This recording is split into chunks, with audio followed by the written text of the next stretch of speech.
Now batting for the Lynx, number 13, Christian McElroy. Yeah. Well, ladies and gentlemen, welcome here to campus of UMaine and Orono.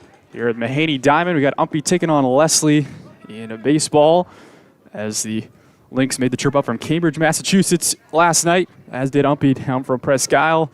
And it's an early start. Happy to have you here for this one. NAC conference doubleheader here. Batting right now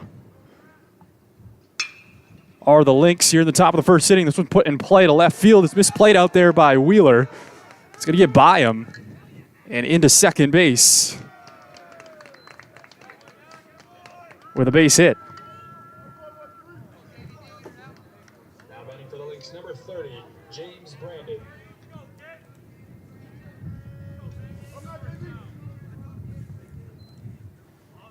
Here is the reigning NAC Player of the Year, James Brandon, up to bat. That was McElroy with the base knock there for Lesley. James Brandon hitting .429 on the year. Leading the conference in average. A little bit more on him as we progress.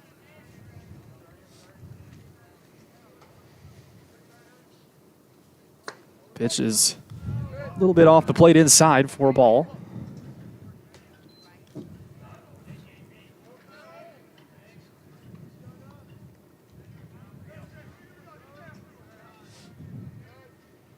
Jonah Bowdy on the hill for the Owls. This one's put in play to left field again. Wheeler will be tested, fielded on a hop, a little bit of a bobble. This will bring in McElroy for the run, and it's an RBI base hit for James Brandon. Now batting for the Lynx, number 9, Colin McCarthy. Jonah Bowdy tested early through this solid Lesley lineup. Here's Colin McCarthy to bat, with Brandon on first. One out here in the first inning. Swinging foul back to the backstop.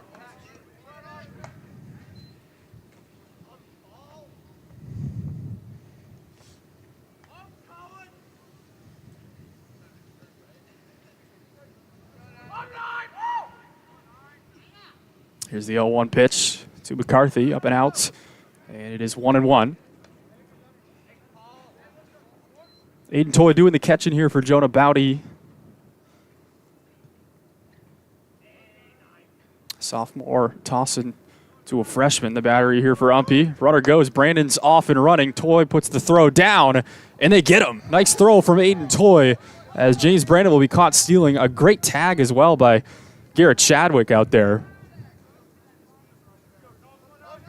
Apologize, didn't switch the cameras in time, but that was a good throw from Toy on a hop and a great tag from Chadwick to get Brandon. Pitch was a ball. It's 2-1.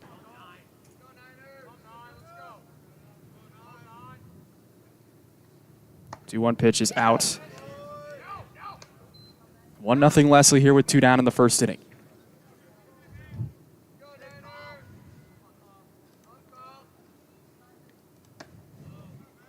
That one misses, and it is a walk, so McCarthy is aboard. And a 2-out base runner here for the Lynx. Now batting for the Lynx, number 26, Owen Gallagher. So Owen Gallagher now stepping up.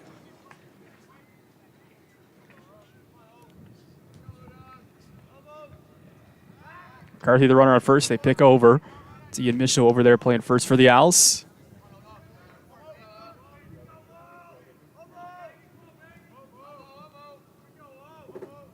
Bowdy comes set, kicks and deals. That one's in there. Nope, I was going to say it's high. Should be 1-0.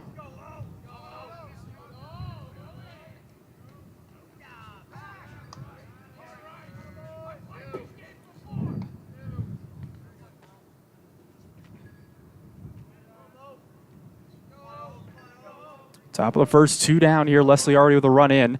Next to the RBI single by James Brandon. He continues his great season, improving on that .429 batting average.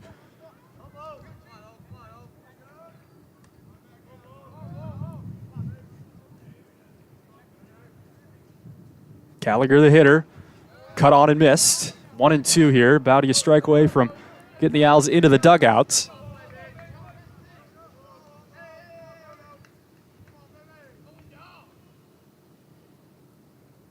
That one's behind him. Like he's standing in there to wear it, and then it just continued to leak outside and just be a ball, and it's 2-2.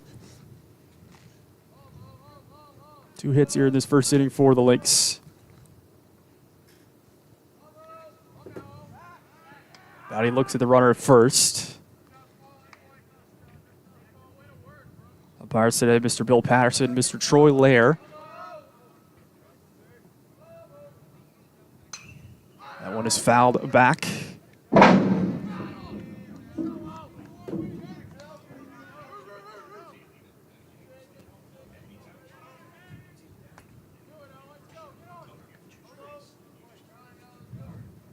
Two-two pitch here to Gallagher. 2 on and a runner on first. 2 out and a runner on first. This one ripped hard, just foul. Third baseline.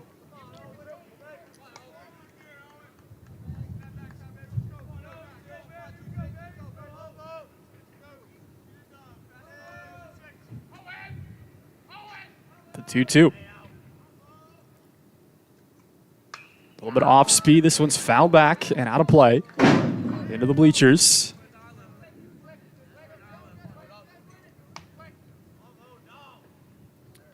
Bit of a crisp morning here. Should warm up as the day progresses. Had to push back the games. Supposed to be played yesterday, but a lot of rain came through here.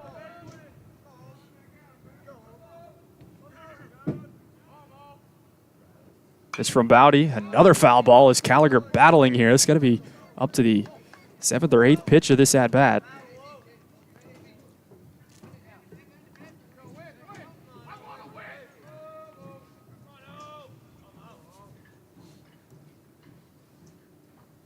That one's inside, and it hits him. So Gallagher does get on base after that at-bat. This looks like an off-speed that Bowdy couldn't really get a grip on. For the Lynx, number 12, Raymond Morales. So that'll bring up Raymond Morales for Lesley. This is how they line up. Dennett, McElroy, Brandon, McCarthy, Gallagher, Morales. The top of the order did do damage early on for Lesley. Trying to do more here through the bottom. Here's the 6th hitter. That one's down. Bowdy's been solid so far this year for the Owls as he does get the start here in this 9-inning game. That one inside.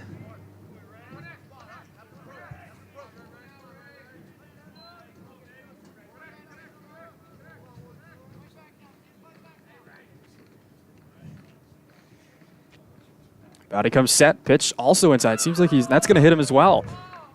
So another runner's board. They're all loaded up here in the first inning. Lesley threatening to do more damage. That'll bring out Coach Tim Burns out of the dugout for a visit. Now batting for the Lynx, number 1, Kevin Dorsey. Kevin Dorsey, the catcher, is up here. Bases juiced in the first inning.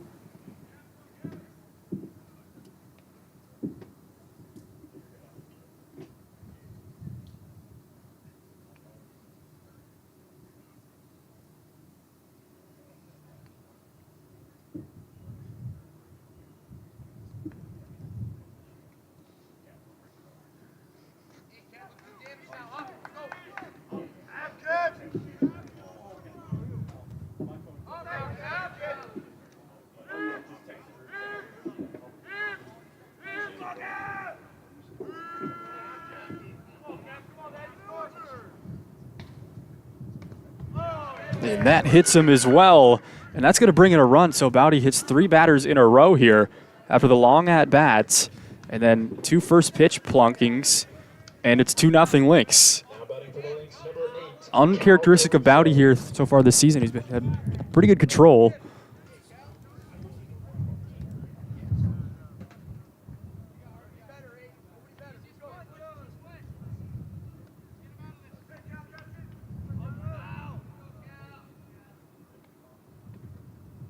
Here's the pitch from Bowdy.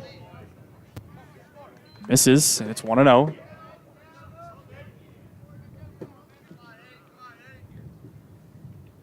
That one's down in the dirt. Good block by Toy to save another run.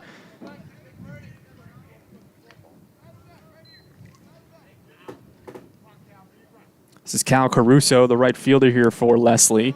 That one misses outside. Make it 3-0 here. Bowdy needs a strike.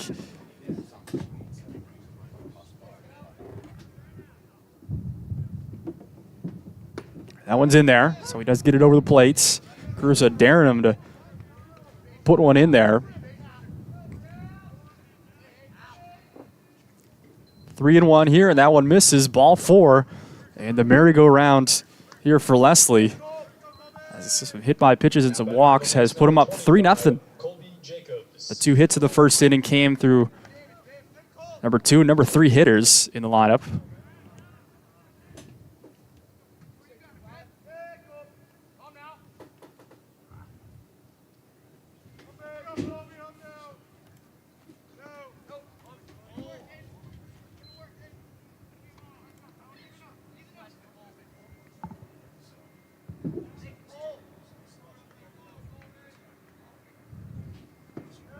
That one blocked by Toy. Had a couple of good ones the last couple batters, and Bowdy falls behind.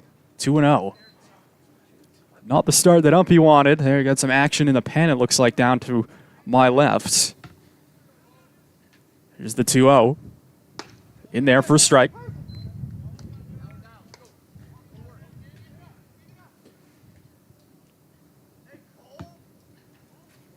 Two balls and a strike here to the 9-hitter Jacobs. That one misses, and it's 3-1. So wouldn't be surprised here to see a quick hook for Bowdy, who was filling up the zone through the first 3 hitters, and then since then has just been dancing around it. This one on the ground to third, fielded by Guerin, looked at second, now fires over to first, and that will retire the side. So the Owls do get out of it. Lynx leave them loaded, but they do damage. 3-0 is your score after the first half.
Back here at Mahaney Diamonds. The Lynx take the field. 3-0 is the score. As we head into the bottom of the first, on the mound here for Lesley, it's Roy Leonard. He's got 8 appearances this year, 5 starts, 1-1 on the year. Has done all the pitching, 24 and 2/3, the most innings pitched of anybody on Lesley. An ERA of 5.47 on the season, and he gets the nod here today. So here comes Hector Perez, the leadoff hitter for the Owls. Take a look at their lineup. Perez, Guerin, Chadwick, Wheeler, Michaud, Searles, Toy, Long, and Bay. So Perez, the leadoff hitter, has been all season for UMPI. Digs in here. The first pitch misses inside. Nope, it's a strike. That's been a ball throughout the first inning, but it is a strike here to Perez.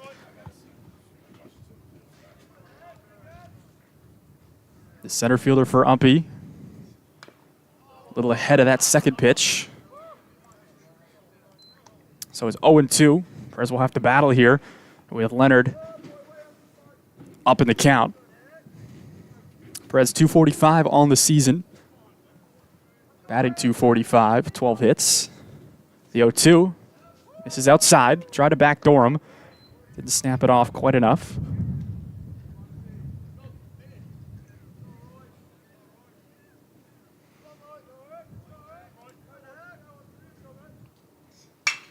This one hit on the ground to shortstop. Perez digs. The throw from Dennett in time to get the speedy Hector.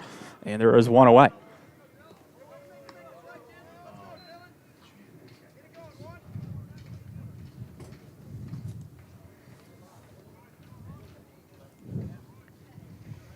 So Dylan Guerin now the hitter, the third baseman for UMPI. He's been swinging a hot bat up to 261 on the year after a slower start.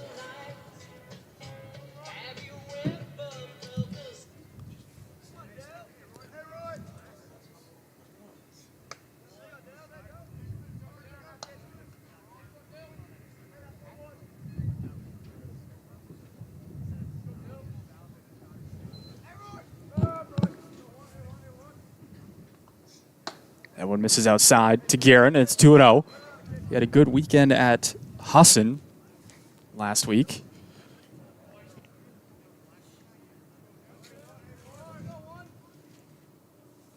Here's the 2-0. That misses, so he's way up 3-0.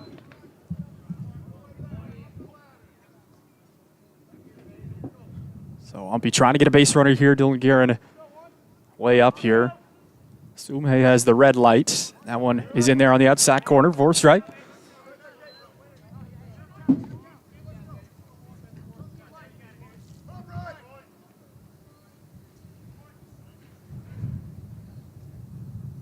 The 3-1. Hitters counts. Guerin a little bit behind that one, and it's 3-2. Leonard reached back there.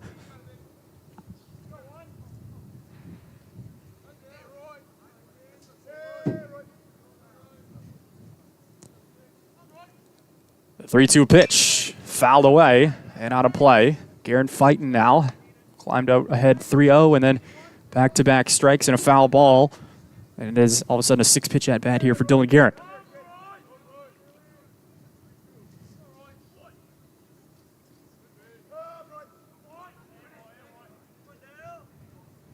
Full count pitch. Ball 4 down in the turf, and Guerin is aboard. That'll bring up Garrett Chadwick.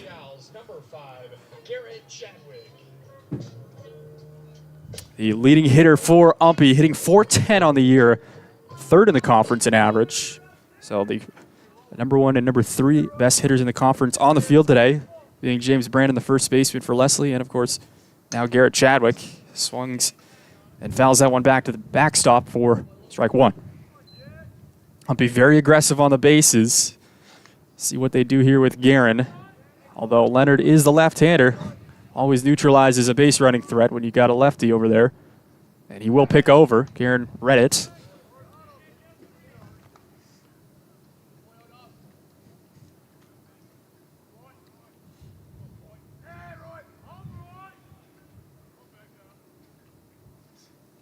That one misses, gets by to the backstop, and Guerin will advance on the wild pitch. So UMPI does get the freebie to second base. Guerin was not running on the pitch, but it got by.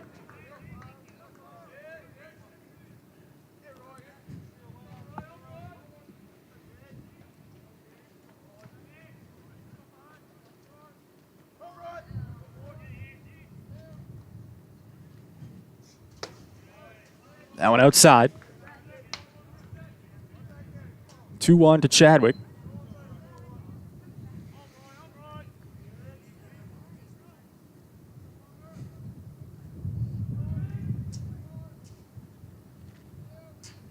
Leonard's pitch. Upstairs, 3-1, so a hitter's count here for the Owls' 3-hole hitter. Gabe Wheeler on deck.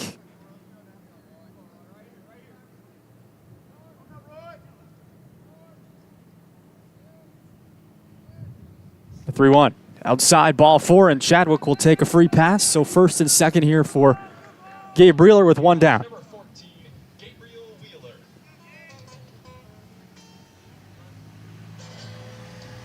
And we got a quick visit here for Lesley. Coach Cody Mercier out to talk to Roy Leonard. After back-to-back walks, saw Bowdy fall into some trouble in the first inning with control, and it might be a factor of the cold or the dampness as well, getting a grip on the ball as give Leonard a chance here to catch his breath.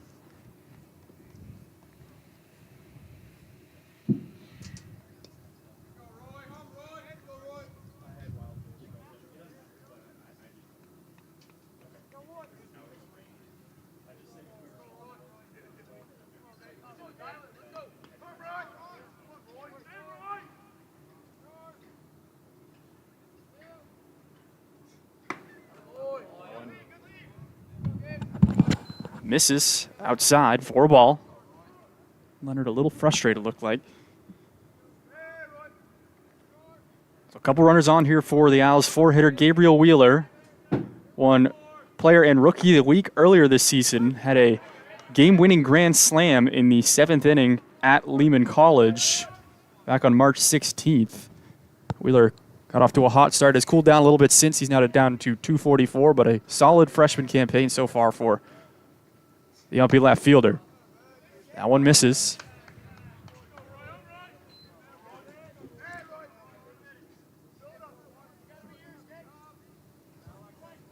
Sun trying to peek out here in Orono.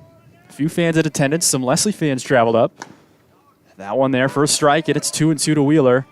UMPI needs this opportunity to try and get back a run or two from the 3-run first inning by the Lynx. 2-2 here, first and second.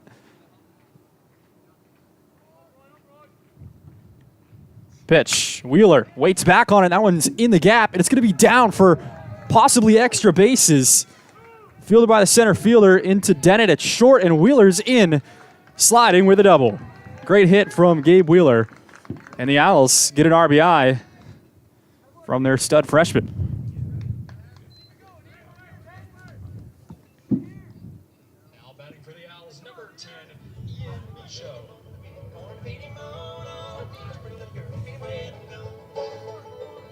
So second and third, a great opportunity here for Michaud. Also had a hot start to the season. The Owls as a team really started well on their spring trip. The bats have really cooled off since, but Michaud a threat here with 2 men in scoring position. Takes that one for strike one at the top of the zone.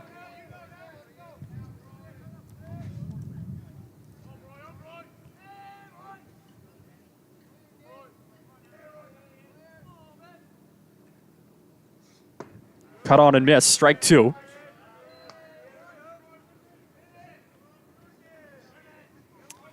Anthony Searles, the designated hitter, awaits on deck here. One down in the bottom of the first, 3-1. The Lynx in front. Swing and a miss, strike three, and Michaud is down swinging. So that is the second out of the inning. UMPI does not want to strand these guys.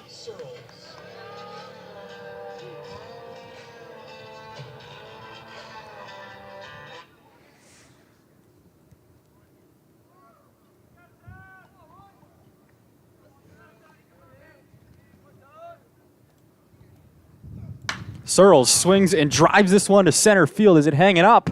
And it is. The left fielder swoops in and makes the play. McElroy catching that one in the gap. So UMPI strands a pair. They do get one back on the RBI double by Gabriel Wheeler. 3-1 after one.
Trucker out of Philly had a dance hall too. But he's a headed west from the Cumberland Gap to Johnson City, Tennessee.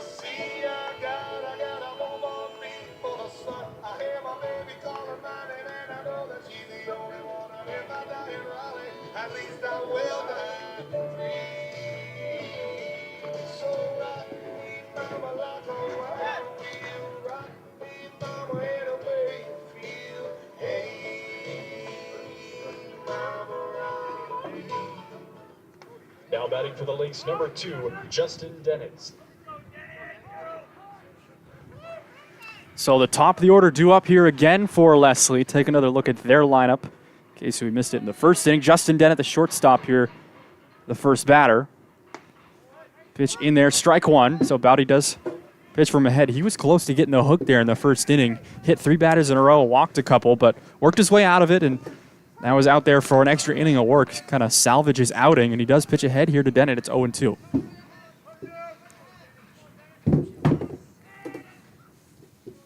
3-1 Lesley. That one's down. Try to get him to chase at 0-2. Dennett lays off. Great hitter here for the Lynx.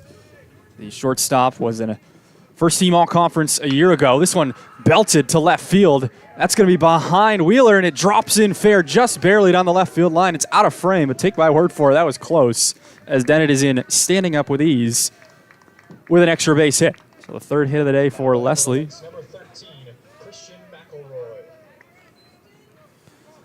They'll bring up Christian McElroy.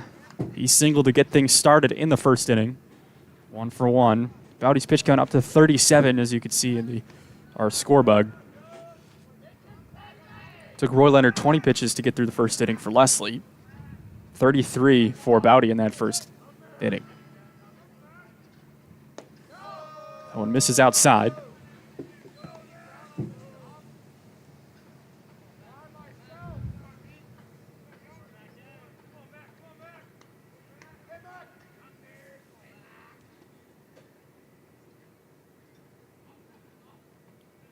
This one right down the pipe. It's going to be lifted to center field. Perez will have to pull up.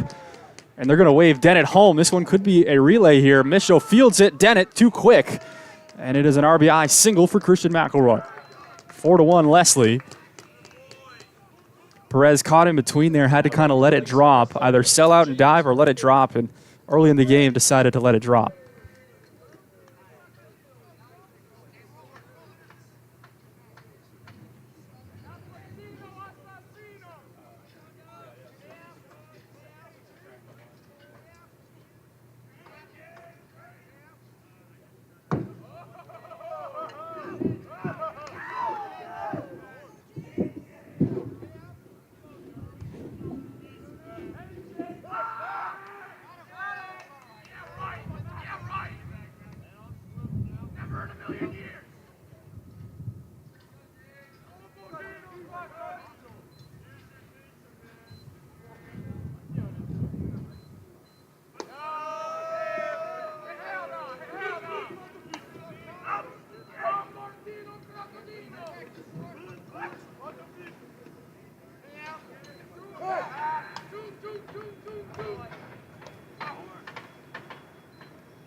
Here to James Brandon. This one fouled. A lot of foul ground here at Mahaney Diamond, but that one does sneak out of play on the right side.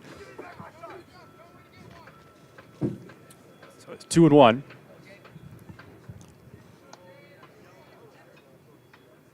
There you go.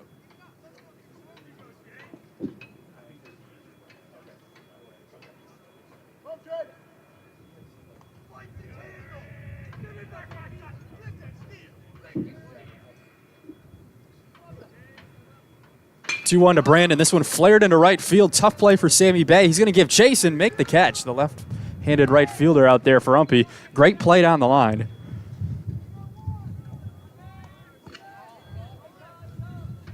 Just out of frame again. Apologize for our field of view here, but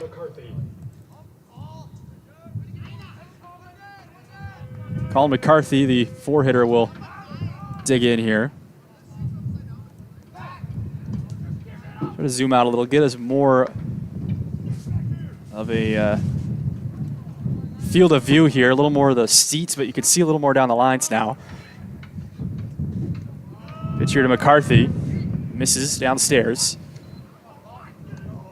A breeze picking up here. The gusts were supposed to get into the 20s miles per hour, but should warm up throughout the day, hopefully, if the sun does peek out.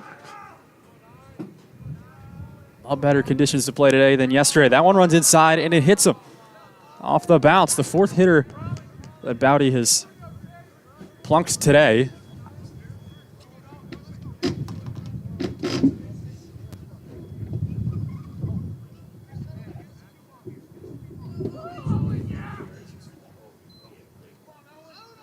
Now batting for the Lynx, number 26, Owen Gallagher.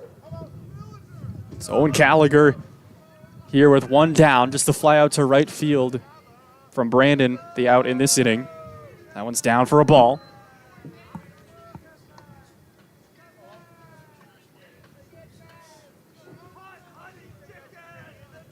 Gallagher scored a run in the first. He was hit one of the first of the three that were hit in the first inning. This one hit popped up into right field, giving chase there is Misho. Tough play off his glove, and it is a foul ball.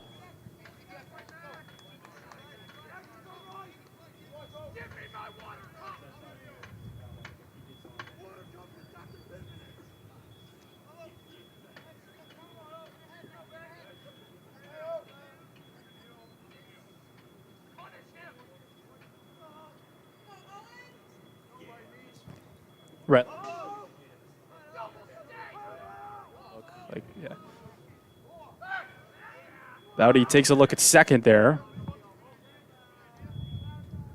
Diving back is McElroy. 4-1 Lesley here in the top of the second inning. This one a 9-inning game. Second one will be a 7-inning. Down low again, blocked again by Aiden Toy.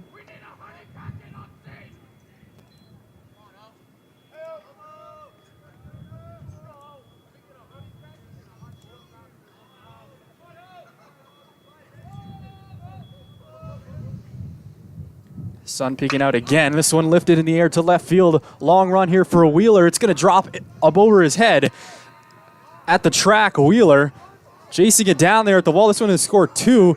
Full head of steam into third base off his backside, but a triple here for Owen Gallagher. And that kind of opens up the game here for Lesley. All of a sudden, it's 6-1. He got into that. Take a look here, see if we got the end of that replay here into third base. Not much of a play. It bounces off his backside. His helmet had fallen off too, so a bit of a dangerous play.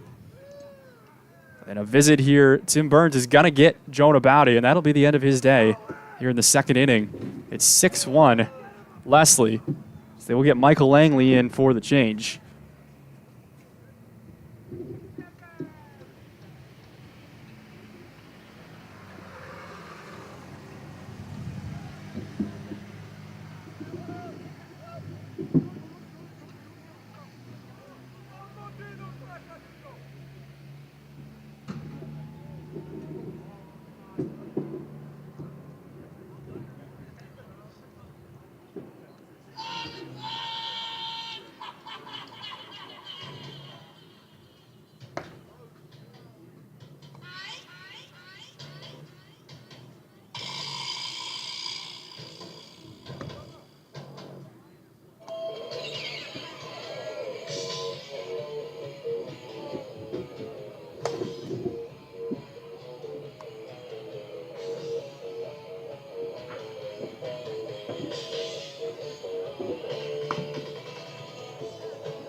So Raymond Morales will be the first hitter that Mike Langley faces. Has done a fine job out of the pen here for UMPI so far this year. Langley 5 appearances, 4 out of the bullpen, 6 2/3 innings pitched. Has struck out 7 batters of the year. That one there for a strike. So Gallagher, the runner on third after the RBI triple, 2 RBI triple. The 0-2, fouled away. Staying alive here is Morales.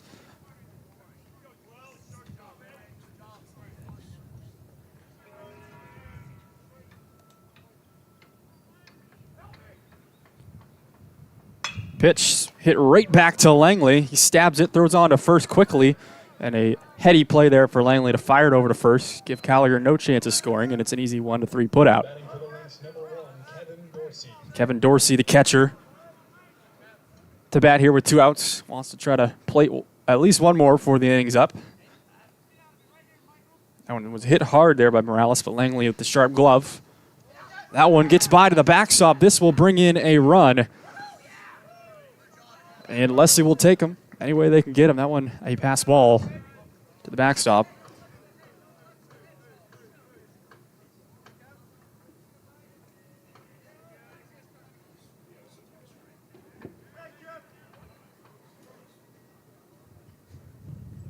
So a weird one there got by Toy, who's been really sharp so far, but that one results in a run. I'm not sure where that missed it. It's 1-1.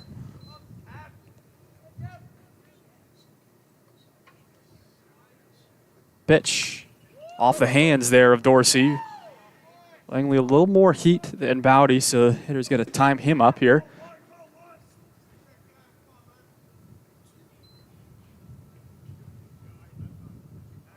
One-two pitch inside. It hits him on the elbow. That one, his hand's close to home plate. See if we can get another look here at that hit by pitch. Now batting for the Lynx, number 8. Just leading up to it. Skip ahead a bit. See right here.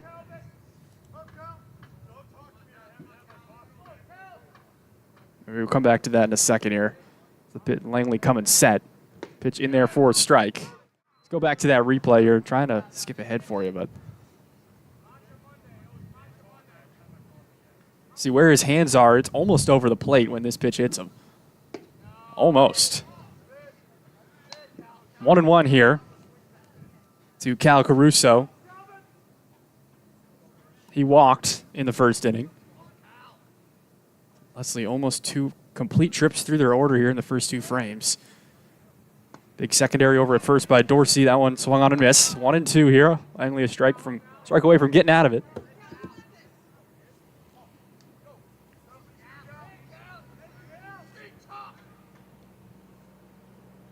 Dorsey stays put. That one in there for strike 3. Wasn't sure if it was going to get called, but it was. So Langley freezes him, and that'll do it for inning number 2. Lesley does more damage, 7-1 after 1.5.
batting for the Owls, number 7, Eden Toy.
Now batting for the Owls, number 6, Mason Long.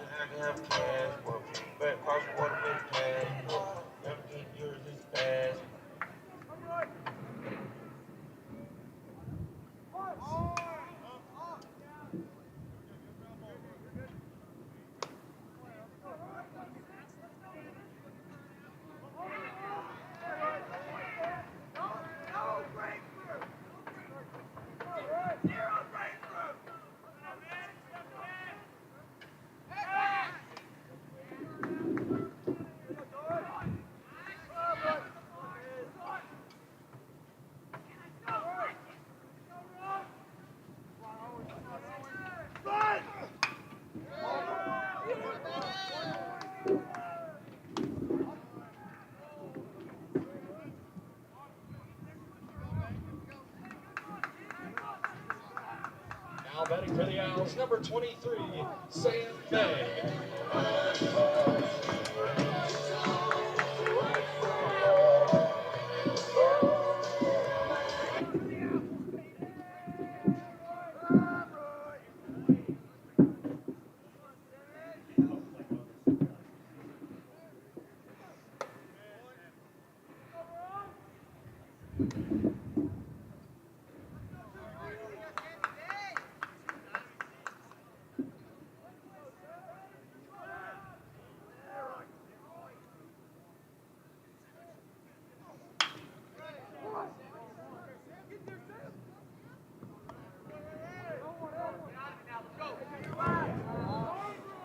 So a little bit of small ball here for the Owls, and this one is able to get Aiden Toy over to third base, which will bring up Hector Perez here with 2 down in the bottom of the second.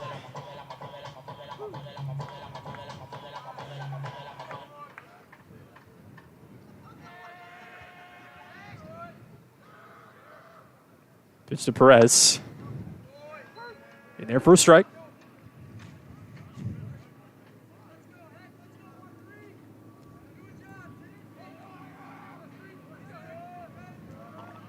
Toy the runner on third.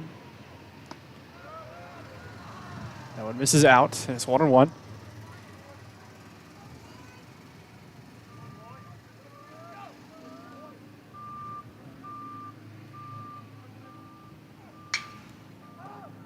That one hit hard into right field. It's fading just foul.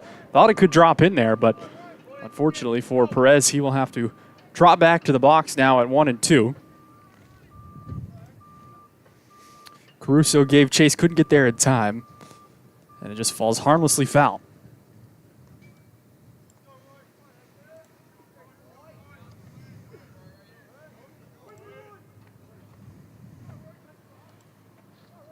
So Toy got things started with a blue base hit. Mason Long bunted him to second, and then a ground out from Sammy Bay. Moved Toy over to third with 2 down here for Perez. The 2-2. Upstairs, and it is a full count to the Owls' leadoff batter.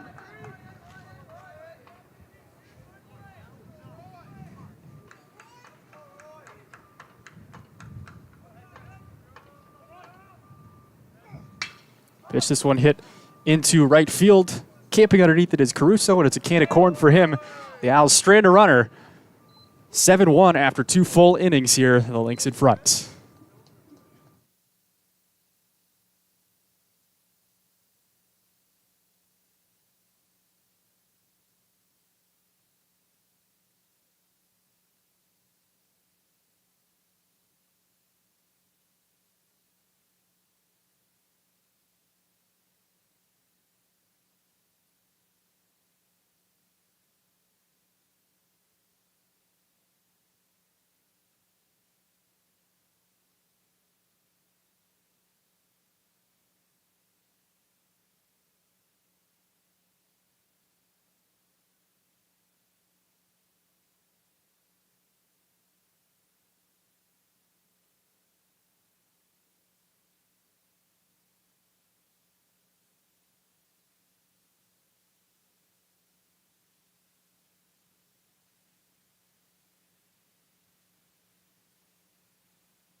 Colby Jacobs. So the 9-hitter Colby Jacobs up to bat here to start this 3rd inning for Lesley.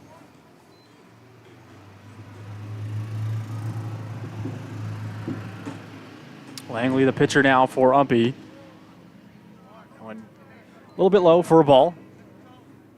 Take a look here at the North Atlantic Conference standings. Husson in front, 6-0 in the East. The defending champions, back-to-back years. And then some, I think. I think it goes back a few years. Cobleskill 4-0 in the West, 5-12 overall, but they've been winning their conference games, which is what really matters. Lesley 4-2 behind them at 9-12 overall.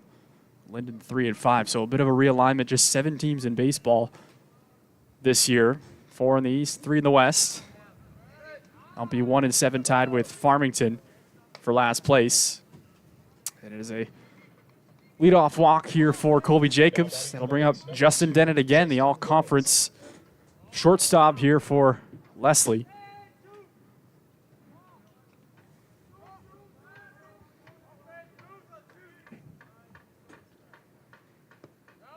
Pitch misses down low. Top of the 3rd inning, Lesley. 3 runs in the first, 4 in the second. 5 total hits in the game, so some walks have really been killing UMPI. Just the 1 error.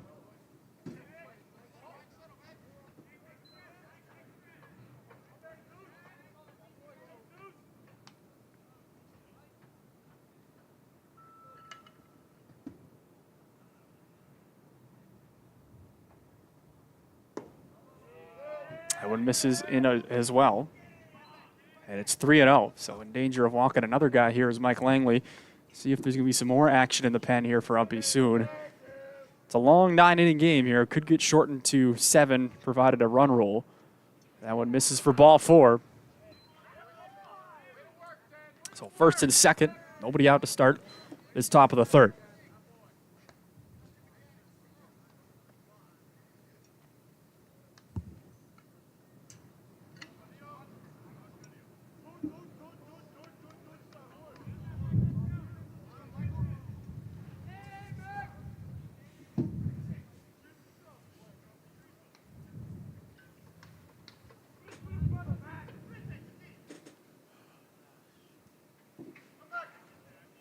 Here's the pitch. Thought about bunting it. It gets by instead, and it'll end up being basically, effectively, a free bunt there for Lesley as they get the 2 runners in scoring position here.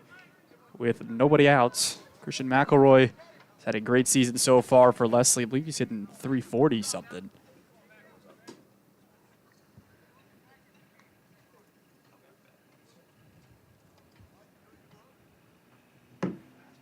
So 1-0.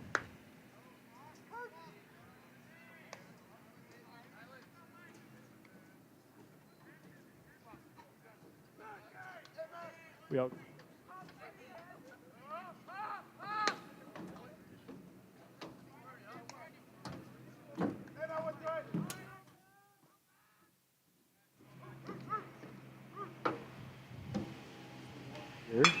This one over to second base. An easy out there for Mason Long. That'll move Dennett up to third base and bring in a run as Jacobs comes across. So 8-1 in RBI groundouts.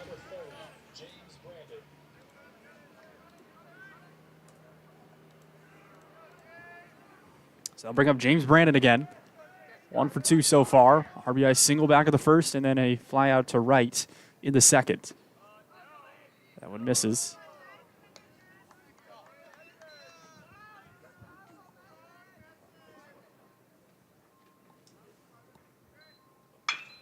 This one hard hit over to third, fielded by Guerin. He'll throw it on to first, and it gets by Michaud. That'll be an error, and will score a run. Brandon in standing up to second base.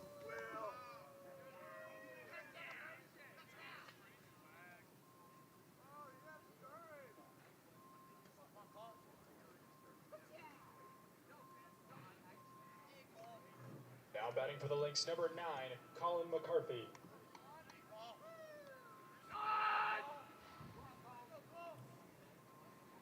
So it's now 9-1 Lesley. This one flared over to left field. It'll get foul.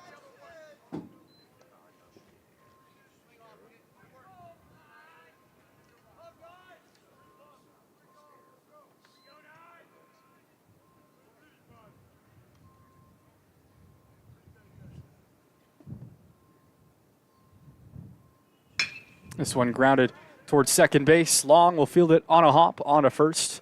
Another easy out for Mason Long. 2 down in the inning. That'll move Brandon up to third base. Now batting for the Lynx, number 26, Owen You mean it right? Gallagher.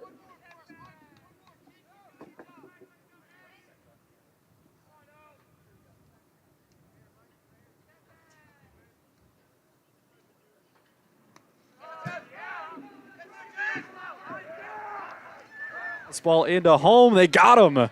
So that's how the inning ends. We'll get another look at that one here. As you see, it gets by. Interesting end to the top of the third. Lesley tacks on 2 more, but James Brandon tried to make it 10-1. Good cover there by Langley, anticipating it, and a great toss from Aiden Toy. Great play there to get Brandon at home plate. Take one more look here. Great toss from Aiden Toy. Unbelievable. And a good tag by Langley right there. Boom. Got him. That'll do it to end the third. Lesley scores 2 more, and they lead 9-1.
Roy Leonard, out there for his third inning of work here. Lesley in front 9-1. Dylan Guerin will lead off this bottom of the third inning. That one runs inside. Thought it got a piece of him, but looks like he just got by. And it is 2-0.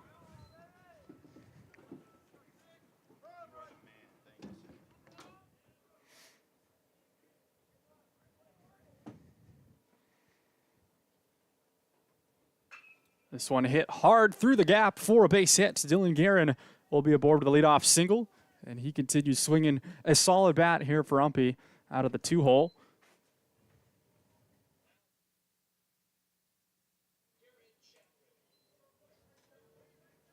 That'll bring up Garrett Chadwick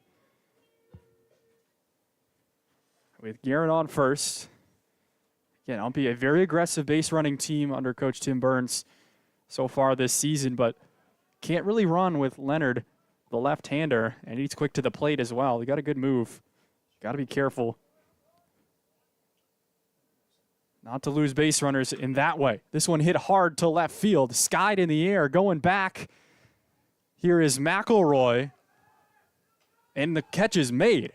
What a catch in left field. McElroy was running out of room in a hurry, but he was there just in time. Almost at the warning track. Actually, in fact, at the warning track. Great play by McElroy. And Guerin had to scramble back all the way to first. Chadwick hit that one hard, just hung up in the air a little too long. That'll be out number one here in the bottom of the third. Pick up Gabe Wheeler. Had an RBI double in the first.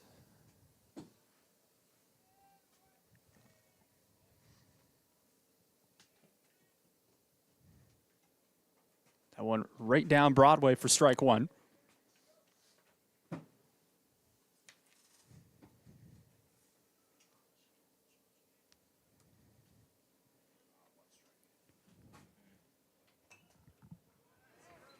This one fouled away.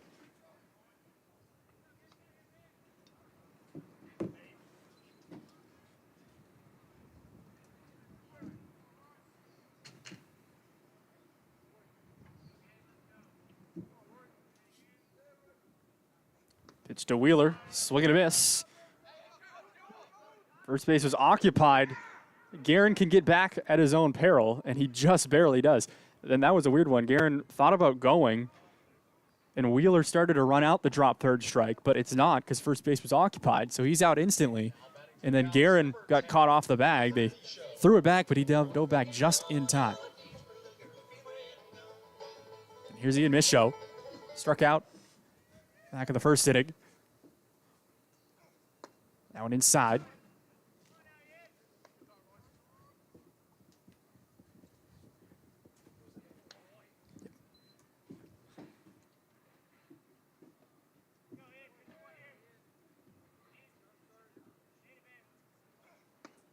That one, same spot, or similar spot anyway, for strike two. Excuse me, 1-1. I thought it was the first one was a strike. One was a strike, one was a ball. This one hit on the ground to second base. An easy toss to second. That'll retire the side, so the leadoff runner does not advance anymore as Guerin is stranded. After three, it's 9-1 Lesley.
6, Owen Gallagher.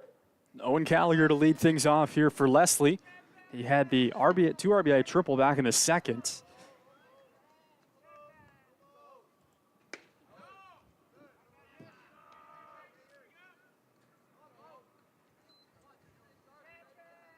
That one outside for ball. Similar spot for the second pitch.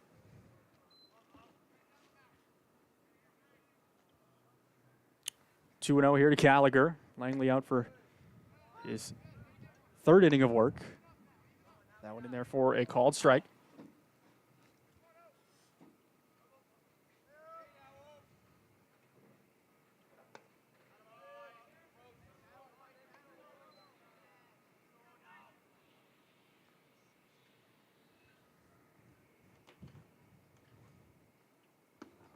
That one misses downstairs, ball 4. And it's a walk for Gallagher. To start off this top of the 4th inning, Lesley going to try to shorten the game here if they're up by 10 after 7 innings. We won't go the full 9. Right now they lead by 8. Morales the hitter.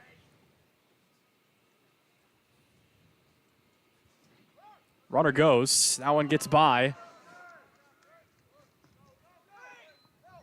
A threat to go to third there.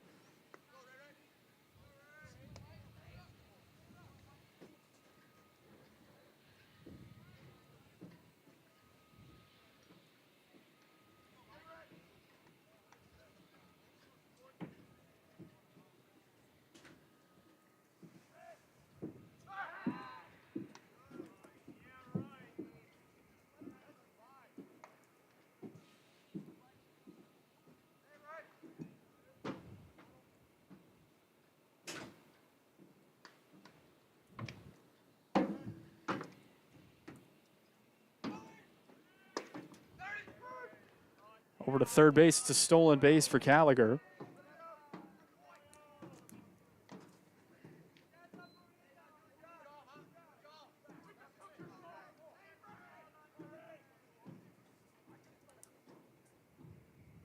So a runner on third here. 1-1 is the count.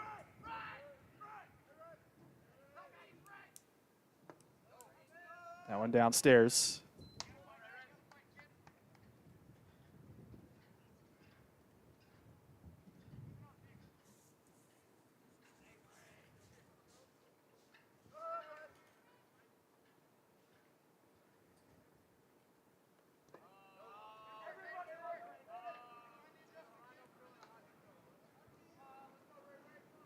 That one down. 3-1 here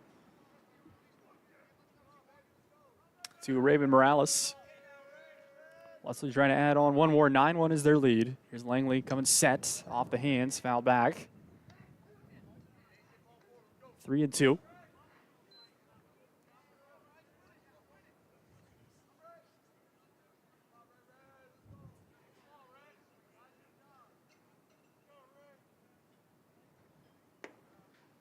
That one misses for ball 4. And it's 2 walks here for Lesley to start this inning. Now batting for the Lynx, number 1, Kevin Dorsey.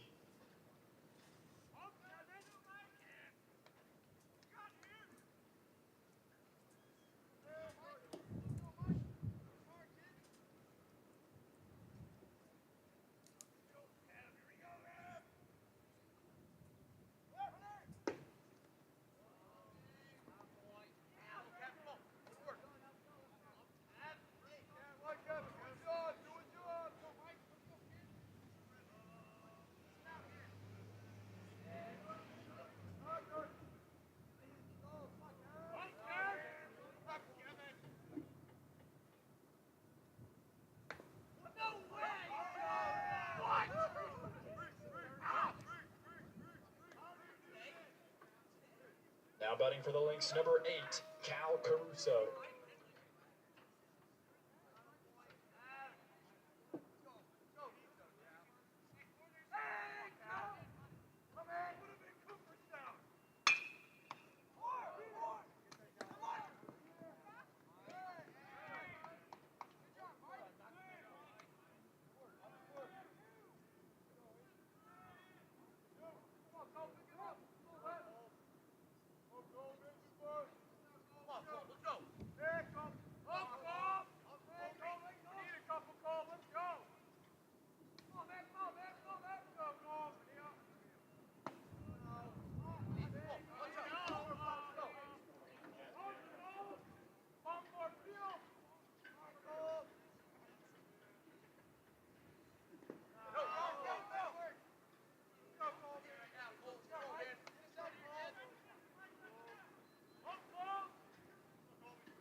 for the Lynx, number 2, Justin Dennings.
Now batting for the Lynx, number 13, Christian McElroy.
So Nolan Christensen, the new pitcher here for UMPI. Apologize, had to go without play-by-play for a little bit.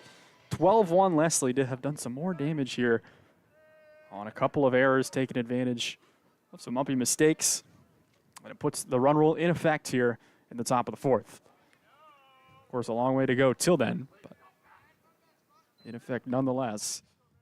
unless UMPI is able to put a couple runs across. 1-0 here to Christian McElroy. That'll be a stolen base. Dennett standing up easily to third.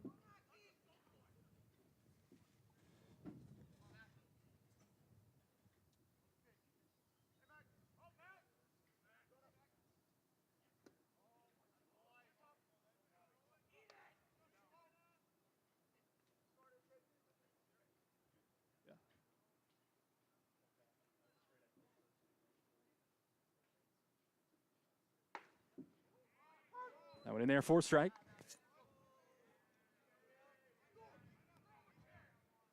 Three-one here to McElroy with Dennett on third. Dennett trying to score his third run already here of the game in this fourth inning. Nolan Christensen, the pitcher for UMPI. This one swung on and popped up to left field. A chance here for a Wheeler. A long way to run, though. It does get out of play. Ton of foul ground here, so you never know if the outfielder can track it down. Has all sorts of room. As opposed to the stadiums, fields these teams are accustomed to playing. Here's the pitch, fouled straight back. 3-2 here to McElroy with 2 down.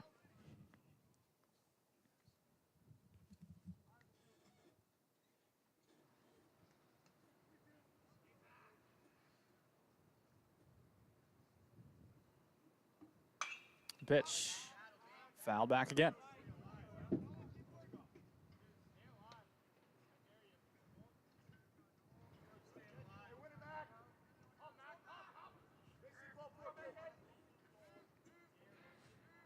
The 3-2 pitch. Coming set is Christensen. Swung on and just fouled. So battling here is Christian McElroy. McElroy hitting .343 on the year. Second in average on the team for everyday starters. That one a called third strike. And that will retire the side. Swampy gets a nice double play, but 3 more runs come across. And Lesley is in front 12-1. Take a look here at that last pitch from Christensen.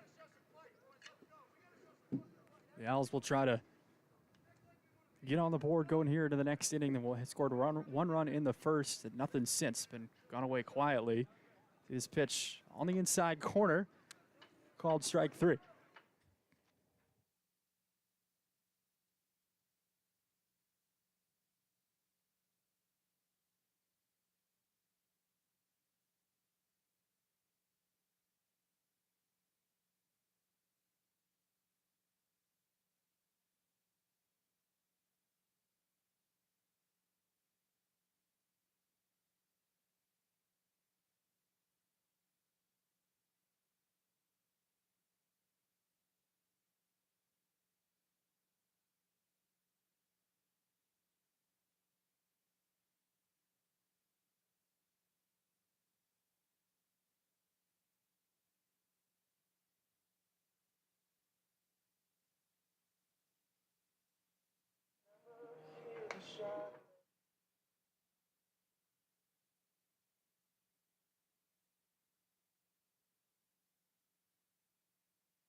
So here's Anthony Searles to lead off for UMPI.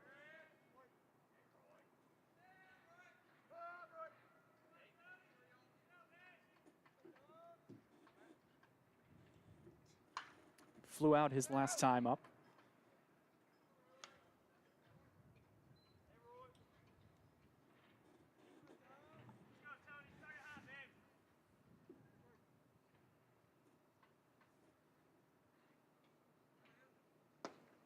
swing and a miss.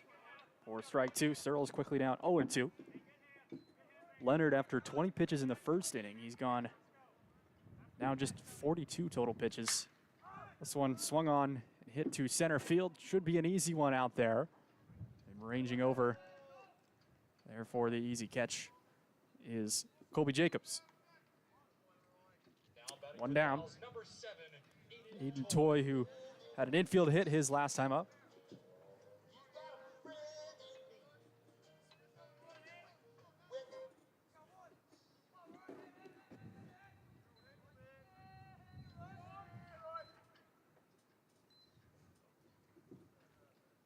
First pitch to Toy, a little off balance. So Leonard's stuff really looking good here.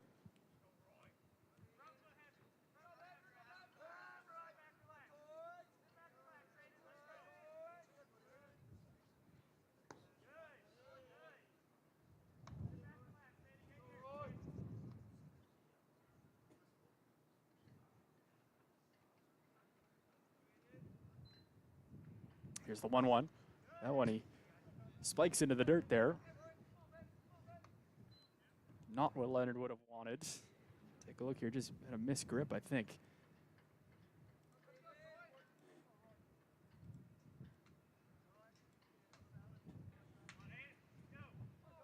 Just a release point thing. Toy leaves this one. And it's 3-1, so hitter's count here for the Owls' freshman catcher.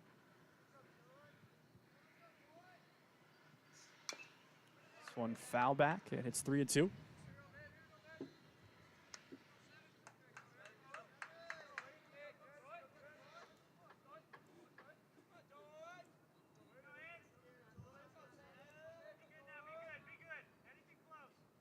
The 3-2, Toy hits it on the ground to shortstop. Easy play for Dennett. Fields it on a first for the outs. And 2 up, 2 down to start this fourth inning.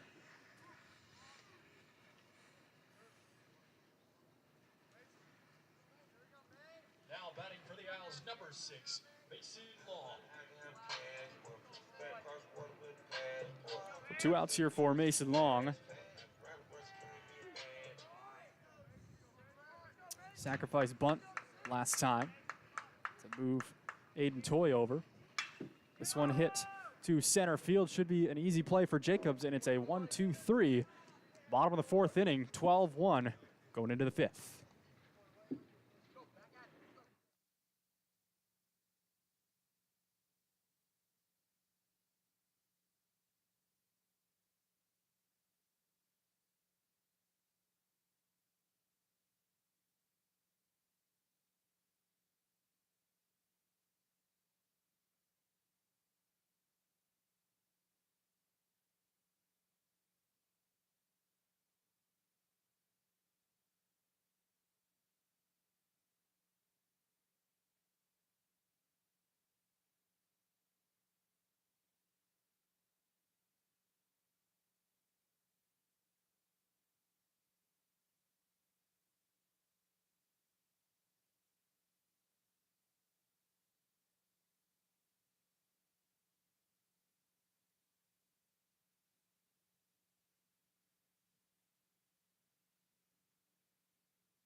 Number 30, So James Brandon the hitter here.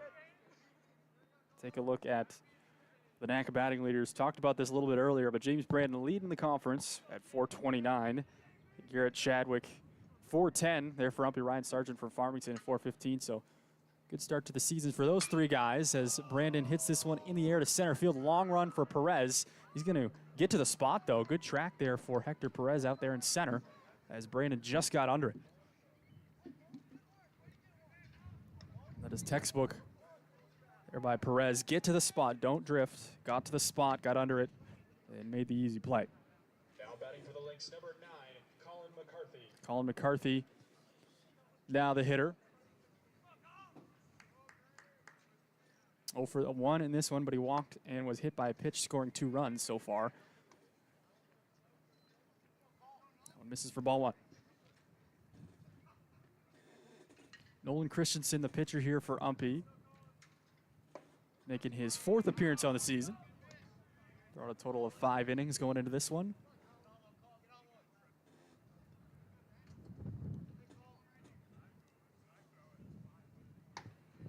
That one misses outside.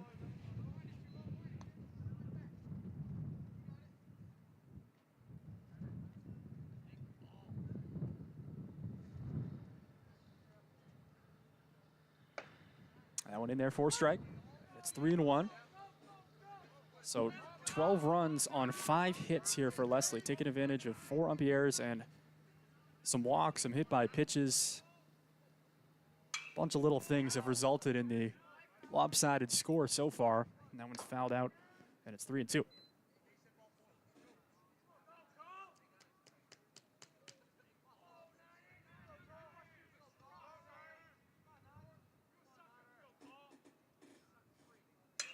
This one off the hands. That one had to have hurt.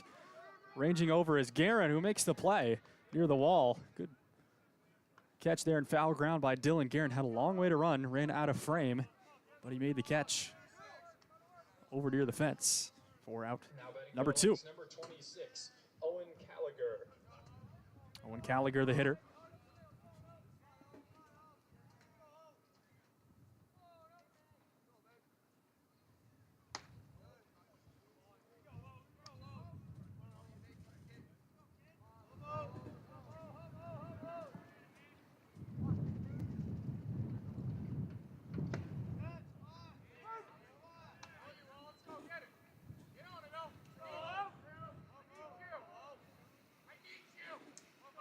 There's a 1-1 to Callagher. In there for a strike. Callagher thought it was down.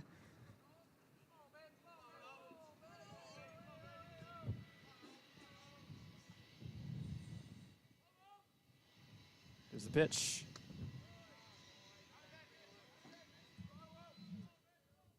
What's that sound?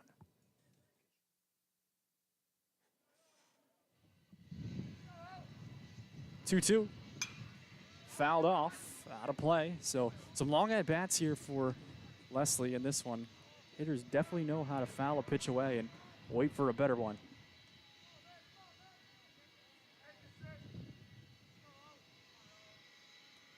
The 2-2 again. Just outside.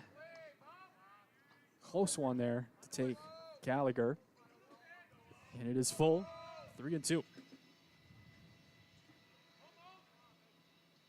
Pitch hit well into right field, but Sam Bay is there to camp underneath it, and he gets to it. And it is a quick 1-2-3, top of the 5th inning. So Umpy holds Lesley off the board for the first time today. We go to the bottom of the 5th, 12-1 Lynx in front.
Sam Bay, the hitter for UMPI.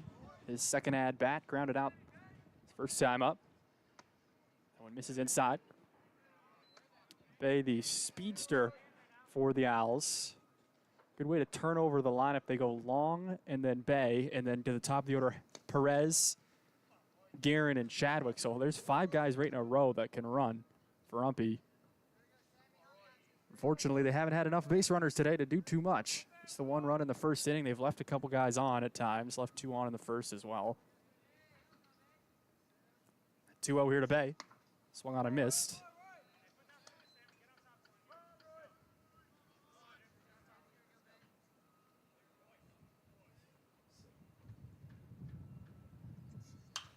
This one fouled out.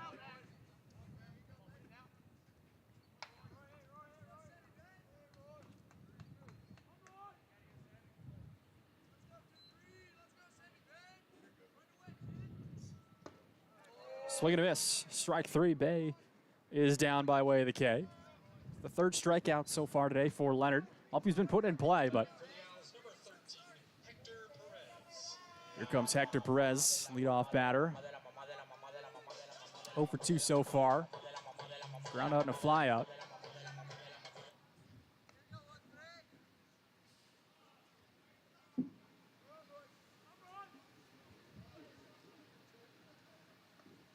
First pitch to Perez.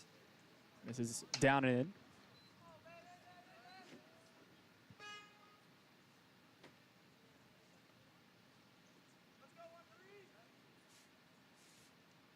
Pitch. Perez hits this one in the air, in the gap towards right center, but over is Jacobs, who ranges to make the play, reaching out to the side there, the right-handed center fielder. Ranging to his left. Somewhat easy play, but he did have to cover some ground. And Perez is 0 for 3. Put it in play all 3 times. Can't buy a hit. I'll bring up Dylan Guerin, who singled Now batting in the 5-hole last time up. Dylan Guerin.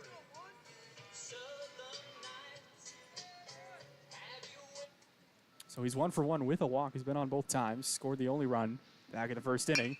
He hits this one well to shortstop, or to second base, excuse me. Picked up by Morales. Flips it on a first for out number 3. And another quick inning there for Leonard, who's cruising here for Lesley. We go to the top of the 6th inning. Things have really picked up here in Orono. It's 12-1 Lynx.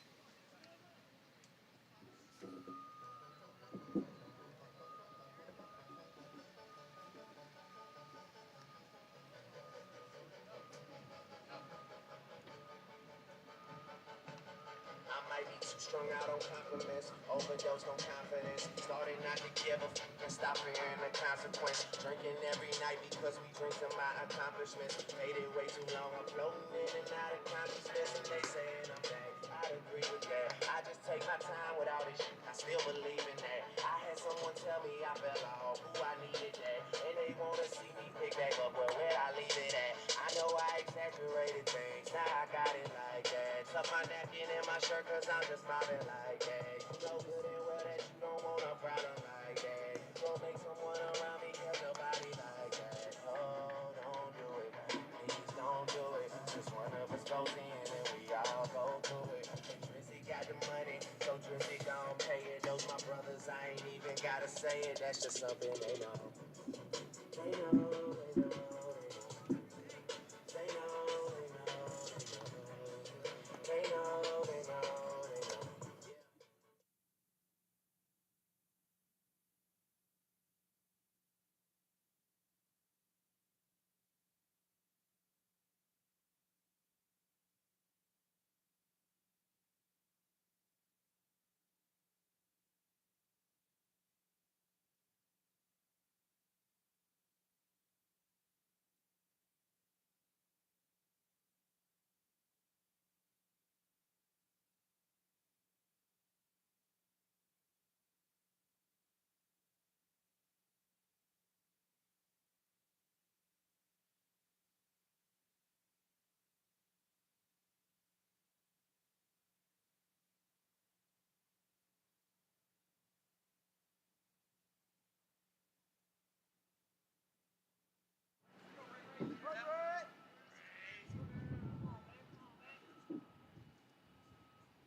Raymond Morales leads things off here for Lesley. Takes the first pitch for a called strike.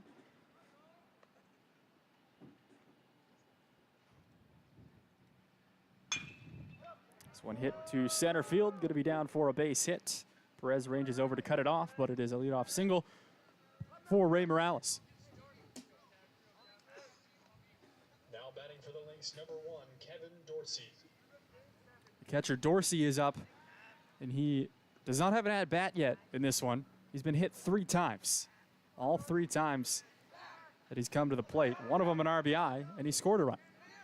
Pickoff attempt thrown away. This could end up bringing Morales to third, and it will with relative ease. So a pickoff with all that foul ground proves to be costly there for the Owls.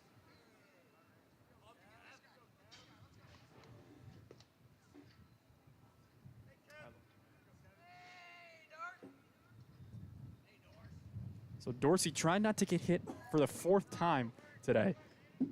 Takes that one outside and down for a ball. Morales, the runner, now on third base.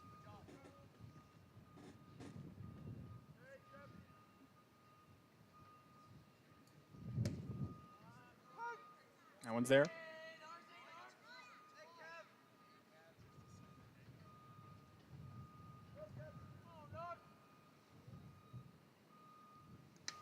That one going to get by. This will be a pass ball and a run as Morales gets in.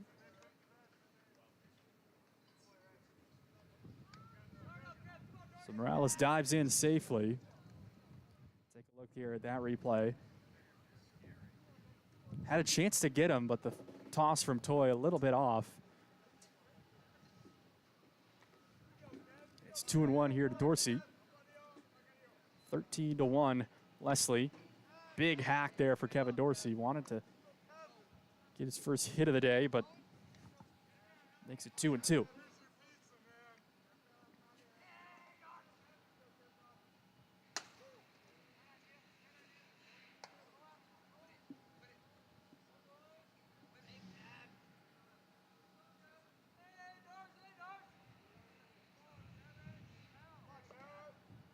Three-two pitch to Dorsey. Ball 4, and he's on for the 4th time today, and this time it's by a base on balls. 3 hit by pitches and a walk for Dorsey. OBP is going way up in this one. Cal Caruso, the hitter now. He's 0 for 2 with a walk.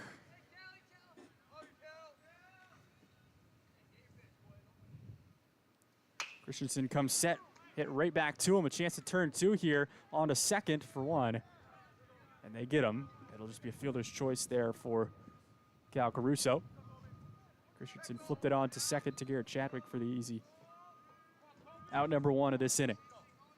Here is the 9-hole Colby Jacobs, center fielder. 25, Colby Jacobs.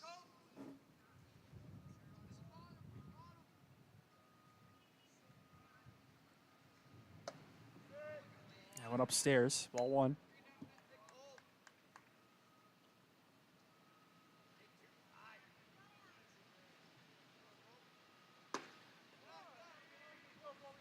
Swing and a miss for strike 1.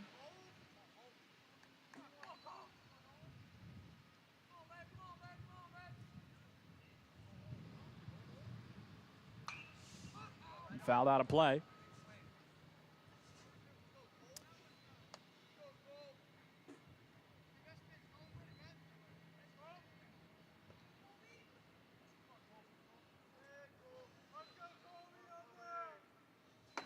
One-two to Jacobs, misses outside, and it is 2-2.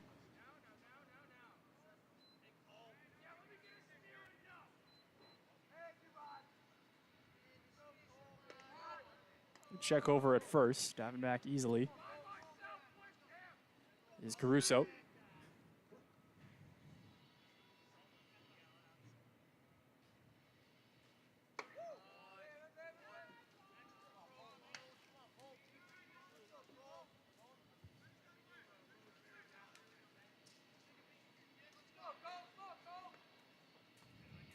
Three and two in there for a called strike 3 as Christensen gets his second strikeout of the morning. So Jacobs is down by way of the K. Justin Dennett. That'll bring up Justin Dennett with 2 down.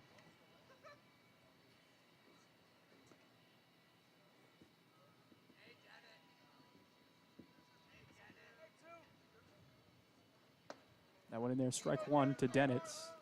Ball 1 to Dennett.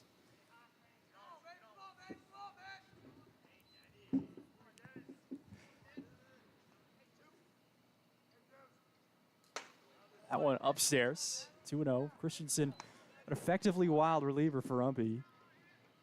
He's able to can a couple of strikeouts today, 2 of the 3. That one, a little check swing right back to Christensen, and it'll be a very easy third out. He flips it on to first. And that'll retire the side. Lesley adds 1 more on. They lead by 12, 13-1.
So some new players into the game here for Lesley. At second base, it is Caden Schott, who's appeared in 15 games so far this year.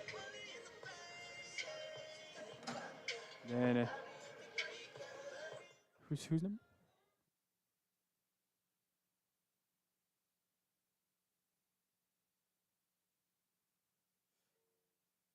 Oh, yeah, I got it.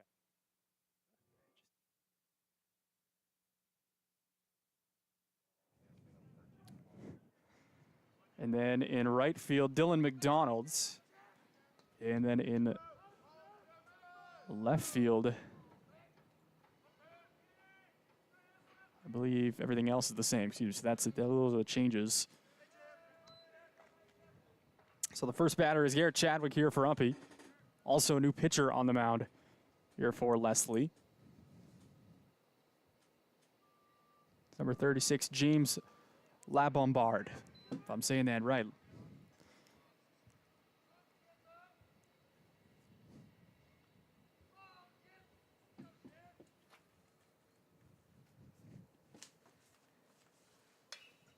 This one off the hands of Chadwick. And the pitcher will range over to get it there for Lesley. LaBombard retires first hitter he sees, UMPI's best hitter statistically. And Chadwick is away.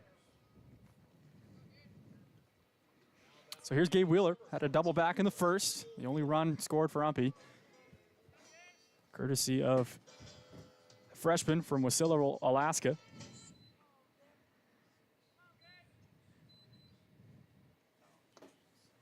That one misses for ball 1.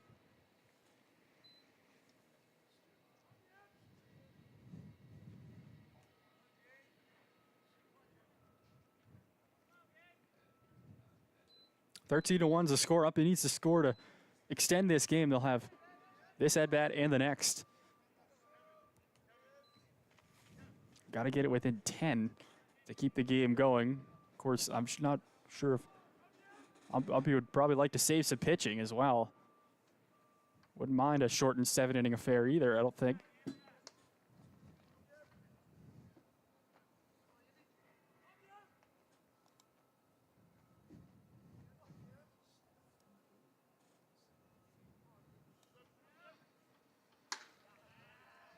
I went there for a strike. 3-1 to Wheeler.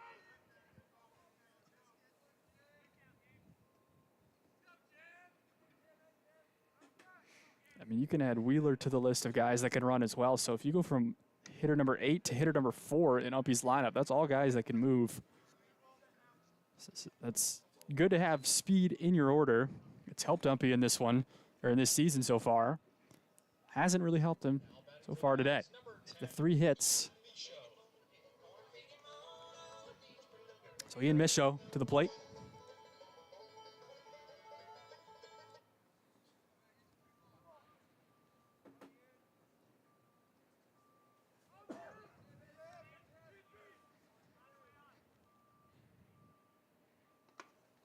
Takes the first one for a ball, so a right-hander now on the mound. See if UMPI does try to run here. No signs from Coach Burns.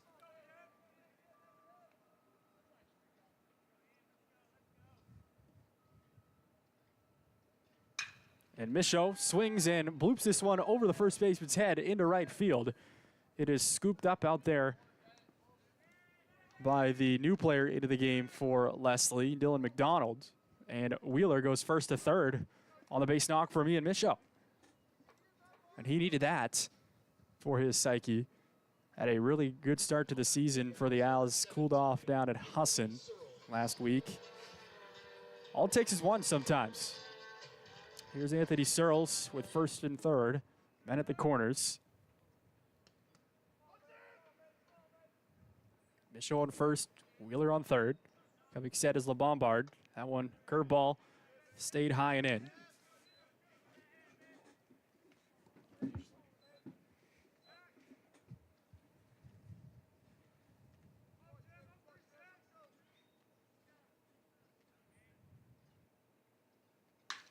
This one hit to right field. It's going to be down for a base hit as Searles will get an RBI. So back-to-back hits. Little bloopers over first base, and UMPI gets a run across. See if we get that swing on replay. No, it didn't hit it soon enough, but the Owls do get one across here in the bottom of the 6th. Make it 13-2.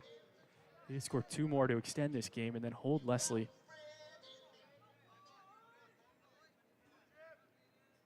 First and second, Michaud and Searles the runners.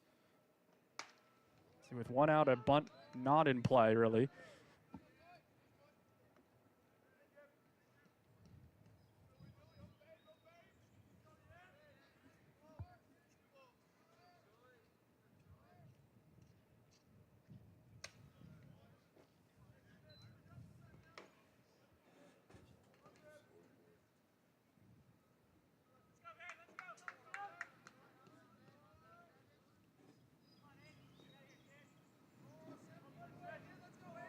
The 1-1 to Toy.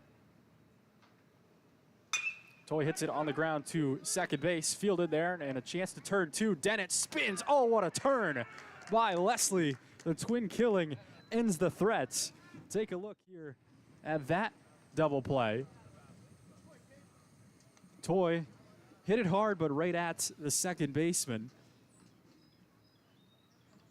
Fielded on a long hop, great turn, and then Dennett, a spinorama onto first in time for the outs.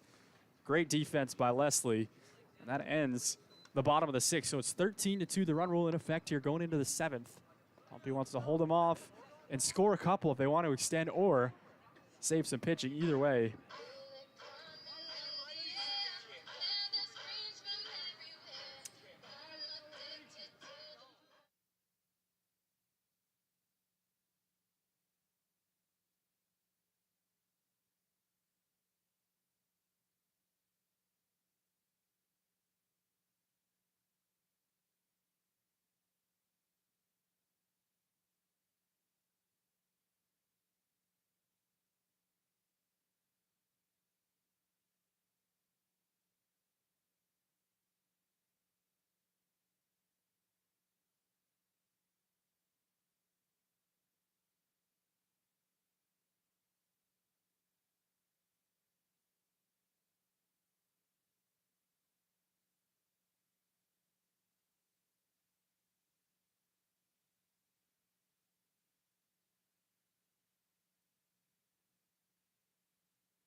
14, Christian McElroy.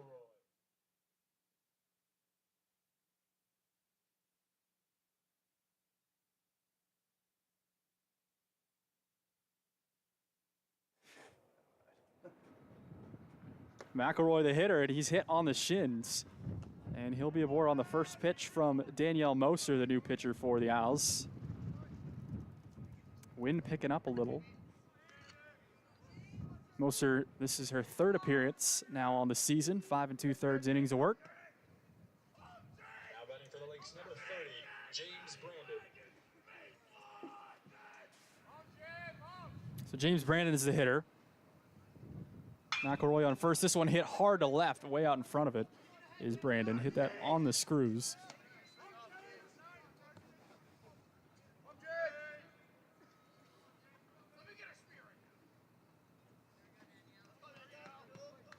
So some new players in for UMPI. John Garcia is at first base for Ian Michaud. Kyle Nichols at second for Mason Long.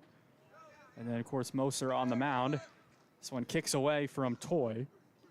So moving up to second is McElroy. So Braden 1 for 4 in this one.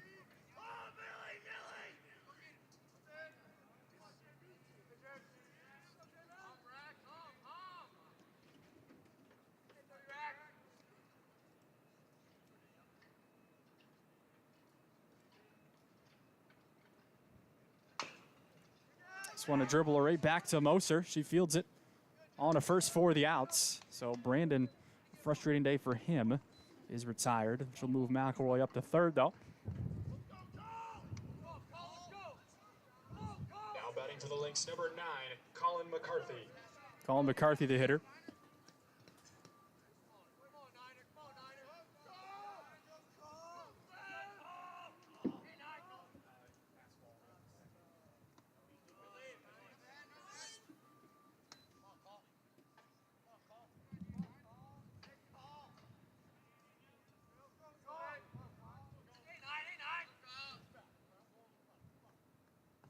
So McCarthy, the hitter, out in front.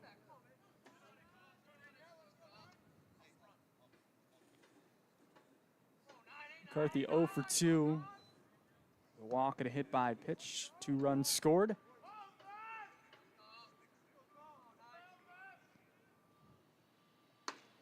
That one on the outside half. Strike 2.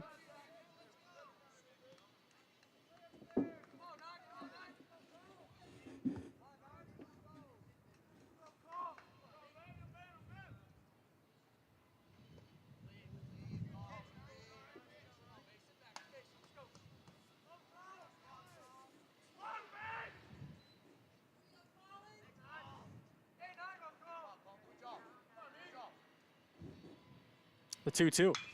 Hits it hard, but foul.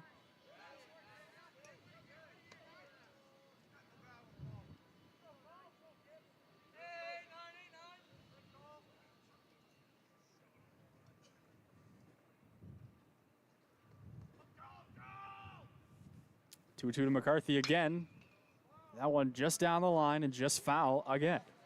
So McCarthy all over it. Needs to wait back a little if he wants to put one in play here. I'll be trying to make some adjustments. Kyle Nichols is way over the second baseman. See the positioning there. Moser comes set. The pitch. Fouled away again. Some long at-bats in this one here for Lesley.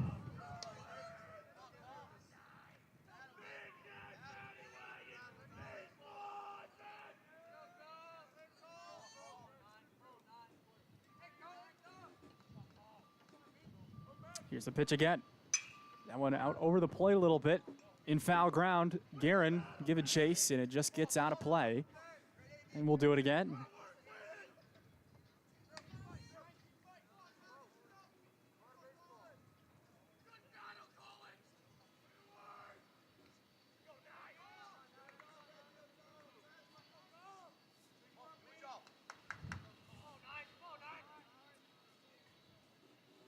The 2-2.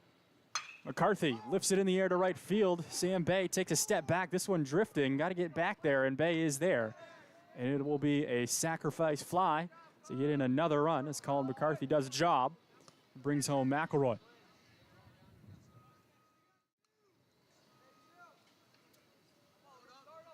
Bay went back almost to the warning track for that one. Owen Gallagher. Enough to bring in the run with ease. Owen Gallagher now the hitter.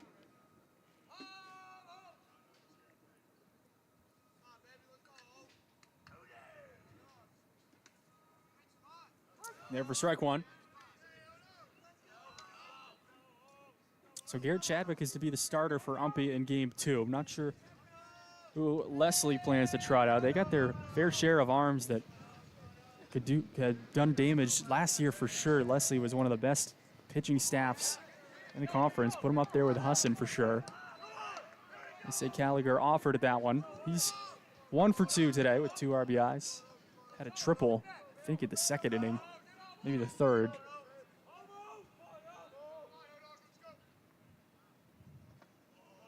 Now it skips away from Toy.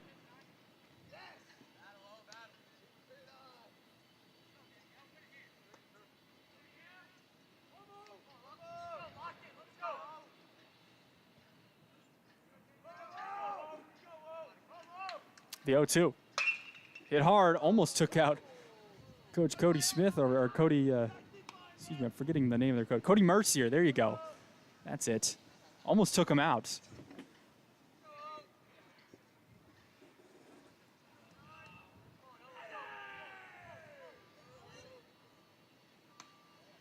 That one outside for a ball.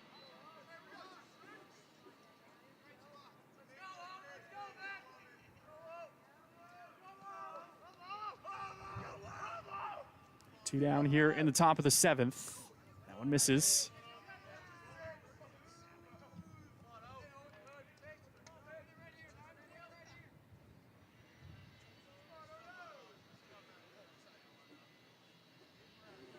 Two and two here.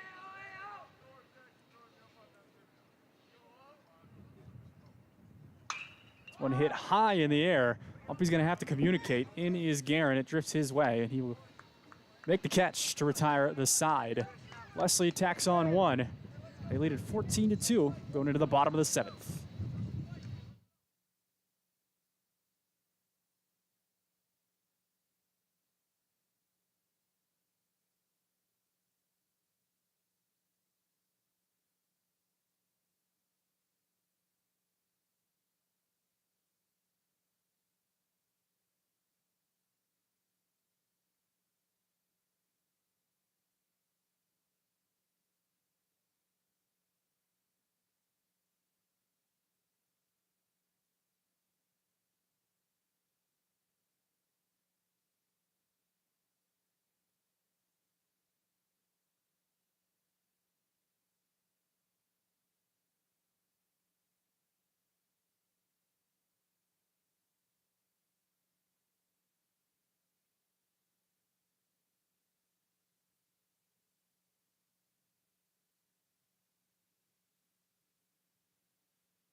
First pitch to Kyle Nichols. Misses for a ball.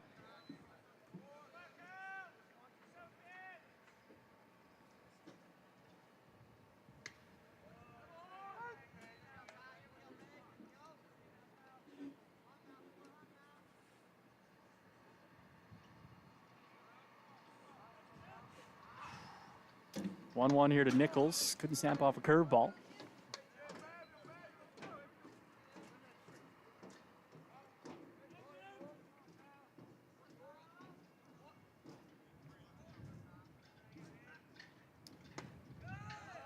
That one a called strike 2.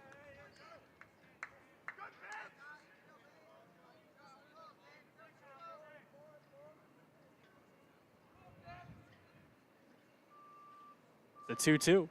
Nichols, little base knock into left field for a base hit. Good swing by Kyle Nichols. Went down and got it.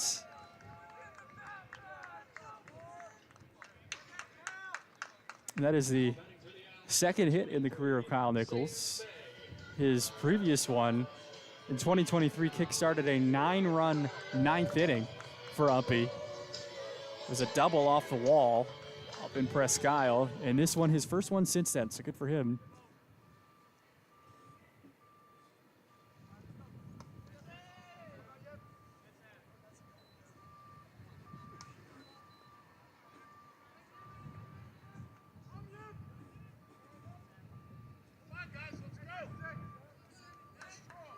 Sam Bay, the hitter now. LeBombard, the pitcher, for the bottom of the 7th. That one kicks up.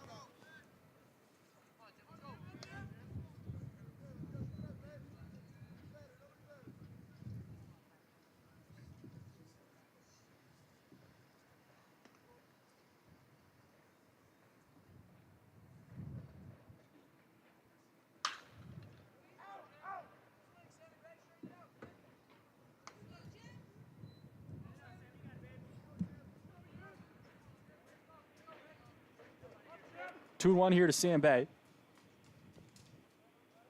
He had a hot start to the season as well. For UMPI, had a couple of triples to their first few games. Lombard couldn't get around on that off-speed pitch, and it is 3 and 1.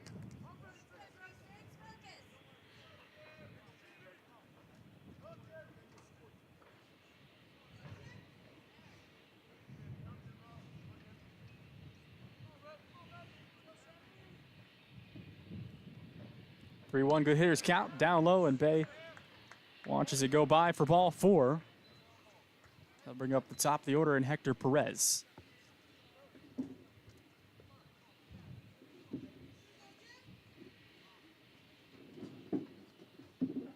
Now batting for the Owls, number 13, Hector Perez.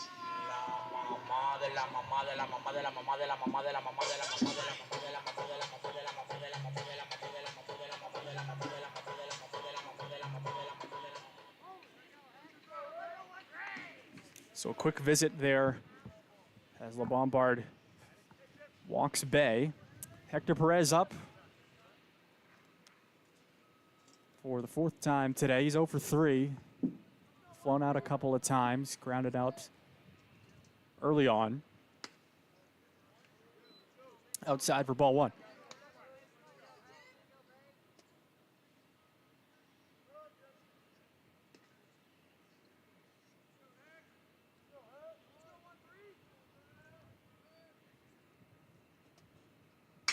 This one hit hard up to second base. This could be a triple play, and it is. The line drive to second base, steps on second, flips it on to first, and they threw it to first for the triple play. Couldn't switch the camera in time, but you don't see that every day. And that should end the ball game. The run rule in effect. But Lesley ends up winning this one 14-2 on a game-ending triple play. That's where the adage, you freeze on a liner, comes from. You tell that to your base runners all the time with less than 2 outs. Freeze on a liner. But that one was hit well by Perez. Couldn't buy one today. So that's going to do it for game number 1. 14-2, Lesley jumps all over UMPI in the early innings and end up coming away with the victory. So we will step aside for a few until we get back to start game 2. Whenever the teams are ready to do so. But 14-2 again is your final score.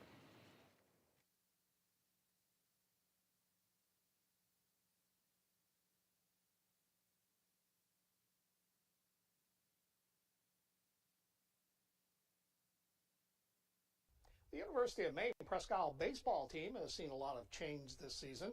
This week it was announced that the team would have a new interim head coach. At the beginning of the semester, the team learned that instead of their annual trip to Florida for spring training, the team will play in New York and Massachusetts over the next 2 weeks. Definitely a big change from my first few years. I'm a little disappointed myself because I enjoyed going to Florida. That's where I'm from. So it was nice going home and letting my parents come and watch me play. But going to New York this year, it's definitely going to be something new. And new for me, never been to New York. A few players on the team have family in Florida that now won't be able to watch them play. But that opens up opportunities to families in the New England area. I have some family that's going to come watch in New York that hasn't ever got to see me play, so that'll be their first chance to get to see me play baseball here. And I've never got to play at a school from New York, so I'm kind of excited. I think it'll be something different, you know. A new coach and new schedule aren't the only changes to the team. There's definitely a lot of new faces that I see that have definitely a lot of confidence in them. And it's good to see because there's definitely been some people in the past that maybe don't have the best confidence in themselves, but confidence is definitely probably one of the best things I've seen so far with some of the new faces. The team has struggled over the last few seasons. In 24, they went 4-26. Head coach Tim Burns and players expect many improvements this season. I think that's a big thing to look at this year to improve is hitting with runners in scoring position. And for the pitching side of things, is just don't walk guys, don't hit guys, because that gets to us quite a bit and causes us to let more runs. A lot of 4- and 5-year starters are gone, and I think it's going to be kind of a day-by-day thing to, you know, everybody, the chemistry to be up and stuff like that. And I don't know, I think hopefully, you know, as we go on throughout the season, they'll kind of click and bond, and, you know, hopefully the improvements will be shown. The team left for New York today, with their first game in the Bronx on Sunday. All right, we had to bring the show outside on the road because, frankly, this is where these guys like it. This is the University of Maine Presque Isle baseball team, and they have not had a home game in 4 years. Hanging out with the coach, Leo Saucier, and his crew. And, Coach, 4 years, 2005 for your last home game. Why has that been? Well, Mother Nature. She dumps anywhere from 150 to 200 inches of snow on us every year, and if it doesn't melt by mid-April, we're just not going to be able to play. Where is Presque Isle exactly, and what's the weather like all the time up there? You said 55 below. Well, that what? was zero. Zero? Yeah, Fahrenheit. So that was one day. One day. It was a record this year up there. Last year we had a record 197 inches of snow. So this time of year, March, it could be 50 degrees. It could be 10 below. I am never going to complain about Bristol again. So these are the vans that you guys travel in. This is the whole team, whatnot. Tell us what it's like traveling on this van, these vans with these group of guys. Oh, it's fun. I mean, we have to travel a long ways, but this group of guys is a lot of fun. We have pretty good team camaraderie. We're a close-knit group, and you know, when we have to do the vans, it's a little cramped, but we have a new bus this year, so we get to do the bus once in a while. All right, so you go up and down the East Coast playing these college baseball games, and how much time do you actually have to spend in the van together along with these guys? Our closest trip is a 7-hour drive. 7 hours. Closest? Closest. This year. So if we play, well, last year our closest trip is 3 hours if we get to play our closest competitor. That's Bangor, Maine, 3 hours. All right. So, guys, all of you guys from Maine? Who's from Maine out here? Everybody raise your hand. Everybody except you. Yes. Where are you from? From Chicago, Illinois. All right. What? 55. Did you know about the weather before you? I know it's cold in Chicago, but what made you come to Maine? I mean, it's a good atmosphere, and they have a good athletic training program, and, you know, I like the people, and it's like people get to know each other very well. So break it down for me, man. What's the camaraderie like on the vans together, hanging out, especially after a loss? Come on, keep it real with me. After a loss, I mean, once we have team chemistry, man, I mean, everybody forgets about the game. We just move on to the next game. So I mean, it's a lot of team chemistry. So we don't point fingers at anyone. All right, Coach. Are there certain foods that you just can't eat for obvious reasons? Well, we're getting to know what that list is. We haven't identified all the foods yet, but. Yeah. What's the van like? on there during the road trip? So, I mean, it's talking about, you know, somebody getting sick. Do you have outbreak masks that you have to put on and everything? No, we don't do that. We've had guys get colds, and we've had guys travel that weren't feeling well, and it happened this morning. But, you know, we stop. We do what we have to do. We take a lot of stops if we need to. All right, you know what? Every road trip has those certain guys. So tell me, who's the talker on the team bus, on the team van, when everybody's trying to go to sleep? Who's that guy? You want everybody to point at him? Point at him. Point at him right now. He's the talker. So you're the guy that's keeping everybody up. All right. So who is the entertainer? The guy that's always singing the songs and keeping everybody entertained on the van. He's the entertainer. He's the practical joker. We're all pretty good at joking. Is that right? I think so, yeah. We've had some good ones over the years. All right, Coach. Hey, thanks for coming out, man.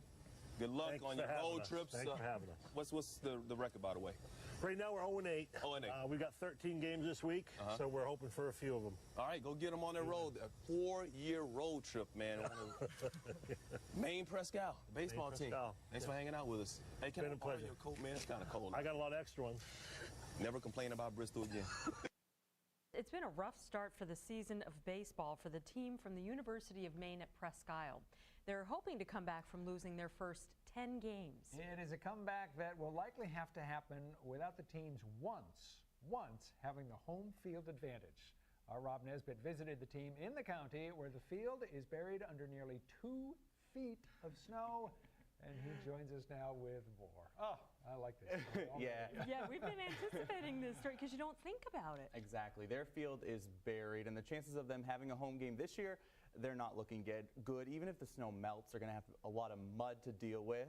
These are conditions they've not only gotten used to, though, but have worked their practice style around. From February to May, the team spends time figuring out how to perfect an outdoor sport within the confines of 4 walls. This is a familiar sight in Maine. It's not looking good right now. Snow as far as the eye can see. Underneath this pile of white sits the University of Maine at Presque Isle's baseball field. You can run around the outfield with snowshoes on. That was better. Baseball practices at UMPI go a little differently than other college programs. Long through it, short to it, long through it. With Coach Mike Panko trying to make the best out of imperfect conditions. Good warning, good warning. Control the controllables. Control what you can control. We can't control the weather. So we do what we can. Are you usually that open? Starting in February, the team hits the gym to prepare. That was better. And to try to improve their outdoor game from the inside. It makes us work harder, that's for sure. And work ethic of everybody goes up, mentality goes up. That slide pretty good. Throwing pitches from the inside of a bullpen isn't completely out of the ordinary for baseball teams. Strike one. It's just that those other guys usually make it to their actual mound by the end of the year. It's an igloo right now. I mean, it's just a bunch of snow on it. There's probably like 2.5, 3 feet of snow on it. Over the past 3 years, Mother Nature has only allowed around a dozen home games. And that unfortunate season in 2010, when not a single, double, or triple happened on home turf. But even in a pickle, the blue and yellow jerseys find a way to pick themselves back up and continue down the baseline. The guys get along pretty well. I mean, we kind of have our differences at times, just being around each other for 20 hours in a bus. The view from the bus seats has become a familiar one to the team. Probably like another 12, 10. Hours that put a strain on the sleep schedule. Are we there yet? But that are spent together as one team on the road for the entirety of just about every season. You really have to love the game to want to hop on a bus and drive 12 hours just to get a game in. Playing some 3-bag now. But the baseball team from up in the county doesn't seem to mind traveling south. Good rollover on the T-bomb. Oh, that was nice. It's baseball, and we're having fun doing it, and we're just looking forward to getting out there and playing. Even if that means thousands of miles on the road and nights away from home, it all adds up to playing the game of baseball. And that's good enough for this team during what has been a very long winter. That boy, nice toss. And the UMPI baseball team had their first practice January 20th. Their last regular season game is scheduled for April 23rd. So when you think about January to April. 2 weeks from today, right? Right, exactly. Those are not good months in Maine to be playing outdoors. No, and I was up in the county last week. I think you were too. And Yep. they still have like 2 or 3 feet of snow. Oh my goodness, yeah. at The least last snowbanks themselves, you know what I mean? If the snow melts, you still got the piles to deal with. You got to admire their dedication because it's a completely different experience playing baseball and just all that endless practice indoors. It's just not the same. Exactly. They have to love it, and they clearly do to put in all the effort and practice that they do put in. And the endless bus rides. Yeah. The following is an exclusive presentation of the Yes Network. The University of Maine at Presque Isle has a Division III baseball team whose athletes play purely for the love of the game. And unlike its flagship campus in Orono, whose Division I baseball team is filled with scholarship athletes competing at the national level, the Presque Isle roster consists mostly of Maine locals who play all their games on the road. Here's why. The quaint town of Presque Isle, Maine sits just below the Canadian border and is dubbed North of Ordinary. It's also the home of the University of Maine at Presque Isle, whose students did not choose the school for its weather. The frigid temperatures of the potato harvesting town forced the baseball team to play all their games on the road. We play on the road because Mother Nature forces us to. And in order to play, that's just what we have to do. We have to travel. We very rarely can play home games because the snow typically doesn't leave until late April, sometimes the first couple of days of May, and we have to get our schedule in by then. A couple of games are scheduled at the season's end, but each year the field is unplayable. I have never played a home game here. I've been here for 4 years right now, and every year we have a home game scheduled, but I have yet to play a home game here. The team utilizes the few weeks spent at home to practice, not outside, of course, but in the school gym. We get to try and take ground balls on the gym floor, but it's hard to kind of do game-like situations when space is limited. For most teams, game preparation begins a few hours before the first pitch. But for the Owls, it always begins days prior. Our closest road game is a 7-hour drive, and that's into Nashua, New Hampshire. We played down in Florida. We took 2 15-passenger vans down to Florida and we drove straight through, which took 28 hours. Okay, a couple of things about the trip. The van pulls out of here at 11 o'clock tomorrow. We're staying in that hotel for 7 nights, so you can move in and use the dressers. The guys get their game faces on for the typical doubleheader-filled road trip of 13 games in just 8 days. We're packing up, we're going to Connecticut, and it's about a 12-hour drive.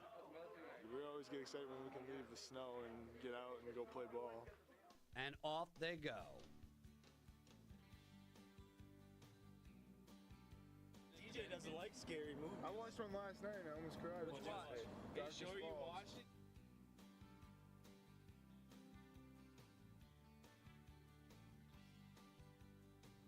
The trips are far from glamorous, especially when compared to Division I schools. It's the same game, baseball, but it's not the same sport. Per diem is only $5 a meal. Usually we eat at fast food restaurants. The empty bleachers get old. We know we don't have any fans to come with us. And we know that if we're not cheering on the dugout or supporting our teammates, then nobody else will. It's a little difficult because having to be the away team every time, having first at bat, that means they get last at bat. Grades must remain high to stay eligible. It's hard to keep up with your academics and to be able to stay motivated to play. 4 people cram into one motel room, and the roster has to stay small so they can travel. Most of our players do play more than one position. I do have a few boys that they'll pitch and that's all, but they train for the other as well. And because we have a small roster, I might have to take one of those boys that has been pitching and put him on the field. That's why at practice, all of my players spend time in the batting cage. They spend time working on their other positions. But despite all the challenges, this traveling baseball team just wants to play. I don't think I've ever heard Brandon complain about baseball, ever. Anything about it. And the same with the rest of the team. They just don't. They just want to do it. I think every game they have, it's just, they look forward to the next one. They play for the love of the game. It is a lot of travel, and there's a couple of boys in the past that they didn't play because of the extensive traveling. For the ones that stick it out and for the 16 that are doing it, it tells me that they love this game and they love the competition. It's definitely more than winning. It's about playing baseball. I mean, you like to win and you compete hard every game to win, but at the end of the day, you're still playing the game you love. On three, 1, 2, 3. Woo! Come on, Bats, come on, Bats! Although they had a rocky start to the season, the team began picking up wins on the road trip we just saw. I guess you'd have to really love the game to be crammed in 2 vans the entire season, but they got out of their tiny town. They got to see the East Coast, especially New York City.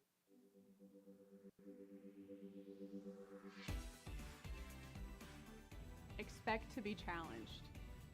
Expect personalized education. Expect innovation. Expect to find yourself. UMPI has helped me in so many ways, helped me find my passion. We have small classes and you really get to know your professors. Teachers are always offering, after school support or scheduling Zoom meetings. Your teachers and instructors will go the extra mile for you as long as you're willing to put in the work. All my professors helped me to step out of my comfort zone and push myself to my limits. Expect a supportive community. Expect family. Expect compassion. Expect to feel at home. UMPI has definitely made me more prepared for my career. I was able to get the real world experiences my first semester. Attending UMPI has definitely opened these doors for me. It's helped me, stand out amongst the crowd and working as a reserve officer. I chose UMPI because of the Medical Laboratory Technology Program. It's one of the few programs in the state that you can go and get hands-on training in an actual lab on site. So being a student athlete is pretty easy here at UMPI. At UMPI, I could focus on my baseball and my academics, and it's great. I actually came to UMPI because of the basketball team. We made playoffs my first year. Then the second year, we made the Final Four. Third year, second year in a row, we made the Final Four. And hopefully, we can win it all next year. The big thing at UMPI is we have amazing activities. There's a lot of stuff you can be outdoors. The school also puts on activities basically every day, so there's always something that you can do around here. I chose UMPI because it was local, very affordable for me. Affordability definitely played a major role in my decision to come to UMPI. UMPI was the most affordable option. Expect affordability. UMPI has helped me immensely. It's helped me realize how much a leader I am. I think definitely UMPI has opened some new doors. I'm doing so many more things that I didn't think I could do. Your growth, the opportunities, the friendships, the teachers, the faculty, everything just comes full circle. I am very happy that I came here.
Welcome back here to Mahaney Diamond in Orono, Maine. This NAC doubleheader between Lesley University and the University of Maine at Presque Isle. UMPI's home games here in Orono. I'm Ricky Goupel, bringing you the play-by-play. Trying to switch the cameras to the best of my ability, although I've definitely messed up on that a couple of times in the first game, but trying to do the best we can up here in Orono, and we're getting set for game number 2. Lesley won the first one 14-2. Just six hits for the Lynx, 5 errors for the Owls. Really hurt them, along with some walks and some hit by pitches, so they definitely want to clean things up going into this one. They swung the bats, matched Lesley's hit total of 6. Want to try to keep that going and then some going into this one. It'll be Garrett Chadwick on the mound for the Owls, and they're about to break their huddle and take the field.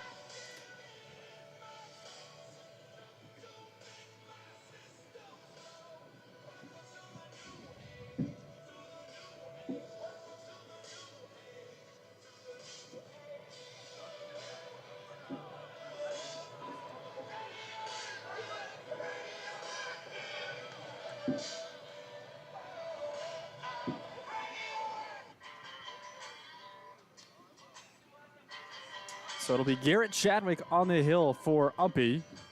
Take a look at him here in a moment. He's been good so far this season for the Owls. 1-1 on the year for an ERA of 5.66. 20 2/3 innings pitched, and leads the team in strikeouts by far with 22, 8 walks on the year. So he's definitely been the Owls' top arm so far this season, and a two-way sensation, Garrett Chadwick, as he continues to play well for the Owls, be their leader, now a junior for UMPI from Brighton, Colorado. And he's the type of guy that, you know, has a chance to make some noise in the North Atlantic Conference Awards at the end of the year.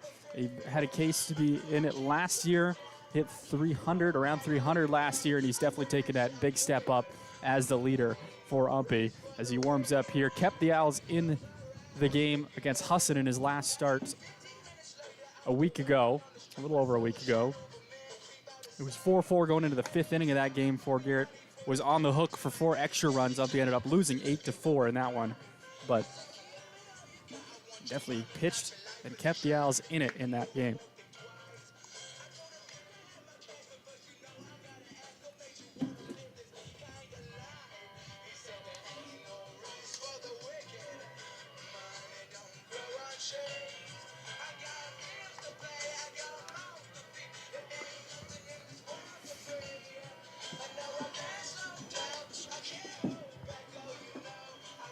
As Chadwick will toss his final warm-up pitches. It'll be a similar lineup here for Lesley. Justin Dennett to lead things off.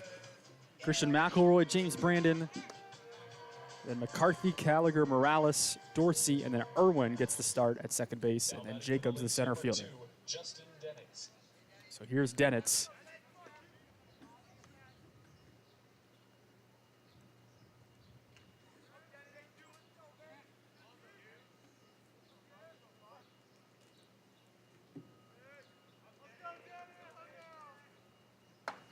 First pitch misses upstairs for ball 1.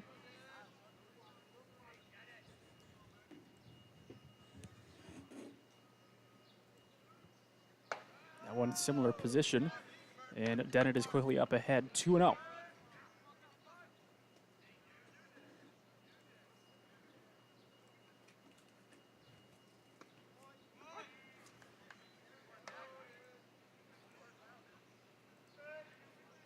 Two and one now to the Lesley shortstop.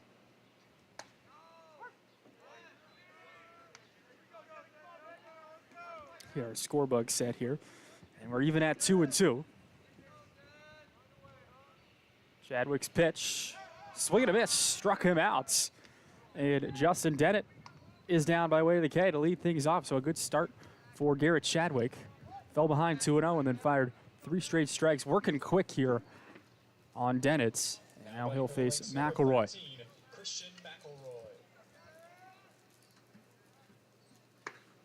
That one just misses out. So UMPI defensively, left to right, it's Gabe Wheeler, Hector Perez, and Sammy Bay. And then at third base, Mike Langley. At shortstop, Dylan Guerin. Second base, Mason Long. And at first base, Ian Michaud. This one's hit up the middle. There's Guerin ranging over for the play on to first. Got him in time for the outs. So good defensive play by Dylan Garrick. Take a look at that one. High chopper. Guerin ranged over behind second base. Made a strong throw. In time for the out. So James Brandon, the batter, with 2 down. So exactly what UMPI needed to do, get that first guy out.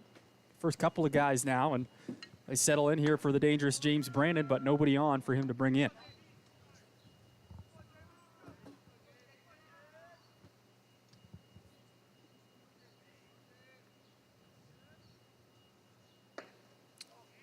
That one misses. Bill Patterson behind the plate for this one. Troy Lair in the fields. This one hit hard to left field. Back is Wheeler. Way back. It is gone. James Brandon goes yard here to deep left field, and he'll get a round tripper after Chadwick got the first 2 guys out efficiently.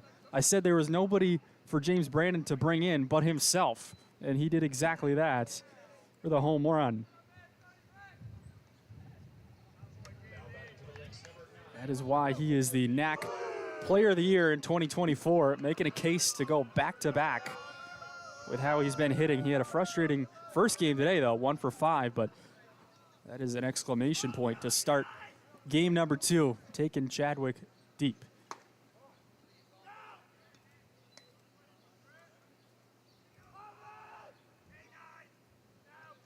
And that is the first home run that Chadwick has given up this year.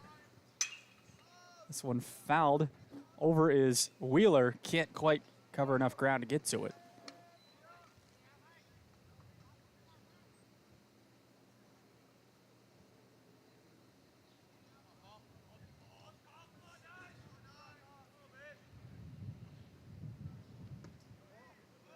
That one misses downstairs. 2-1.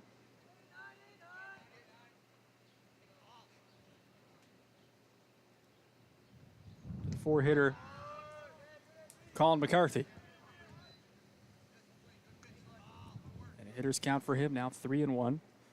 The walks really killed the Owls in that first game. Walks and hit batsmen, plenty of them. Hit on the ground to second base. Mason Long fields it on a hop on to first, and that'll do it. So just the home run puts Lesley in front 1-0 as the Owls will come to bat. Here at the bottom of the first.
So here's Hector Perez.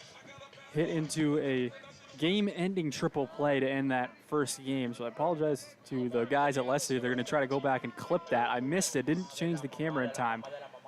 I did get your double play, though, so go back and find that if you need. But Perez just couldn't buy one in that first game. We hit the ball hard a few times and ended up going 0 for 4, but needs to see one drop here.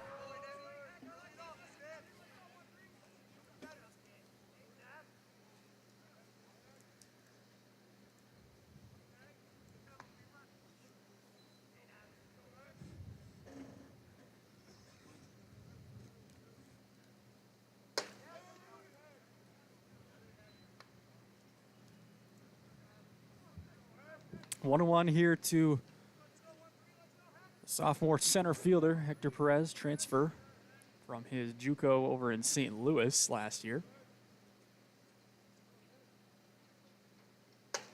Upstairs.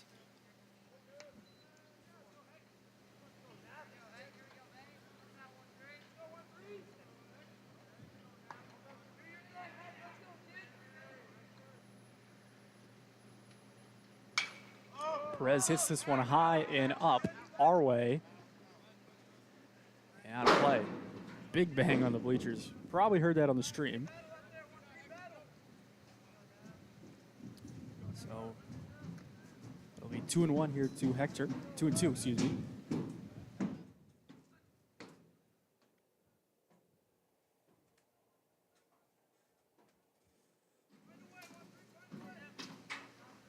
The pitch.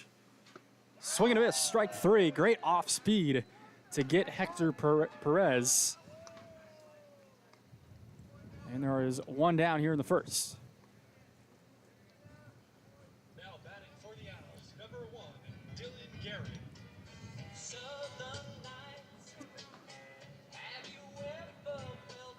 Jacob Nemmergut, the starter here for Lesley. 18 2/3 innings pitched on the year, his 4th start, 8th appearance on the season. A great pitching staff the Lynx have.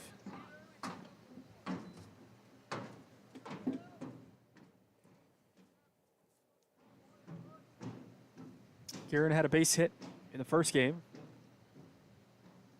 6 different guys with hits for the Owls in that one. Nobody with more than one, but 6 different players getting in on the action. Kieran scored one of the 2 runs as well.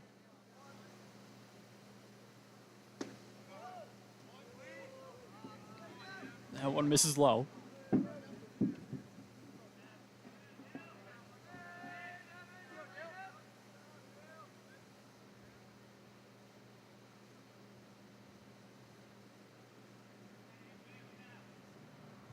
That one there, strike 2. On the outside corner. For those that don't know, these games being played in Orono, Maine, about 2.5 hours south of UMPI Presque Isle. Teams came down yesterday. Great facility here at University of Maine, the only D1 school in the state. They're going to check to see if he went. They say he did not. So Guerin is still alive. It'll be 3-2.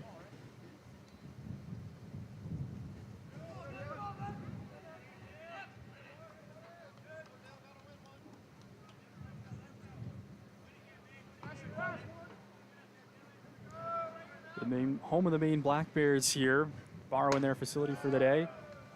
Maine in the America East Conference as Guerin gets the walk.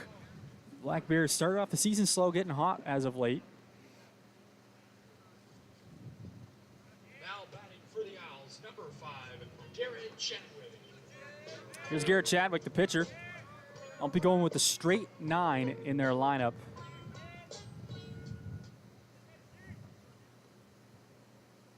Chadwick hitting for himself. Kind of something you have to do. He's your best hitter in your lineup and one of your better arms.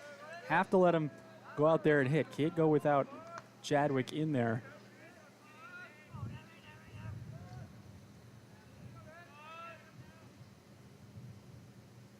Pitch. Hit in the air to right field, but it'll bleed foul. Chadwick on it.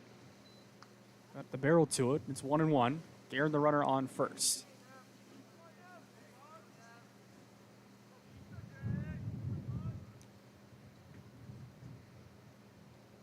So Jake Niebergut, the pitcher here for Lesley, up to 11 pitches in this first inning.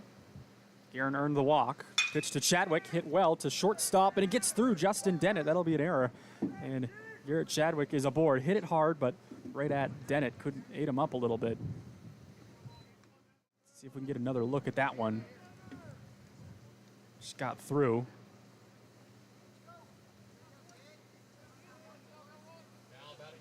Number 14, Gabriel So Gabe Wheeler had an RBI double in the first inning of the last game.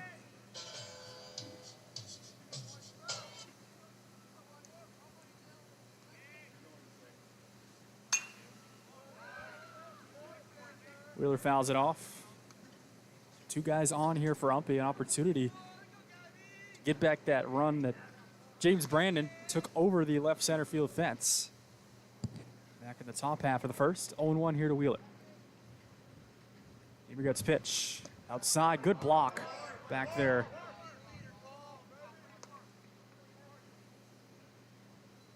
It's Colin McCarthy catching this time for Lesley. DH in the first game. They do the catcher DH flip-flop. And Dorsey now the designated hitter who caught the first game. 1-1. To Wheeler. That went in there. Strike two.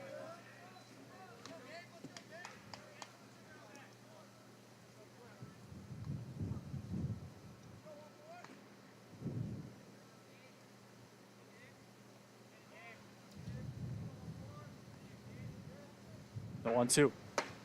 Broke off a curveball. They say it missed up. And so Wheeler gets second life here. 2-2. Count is even.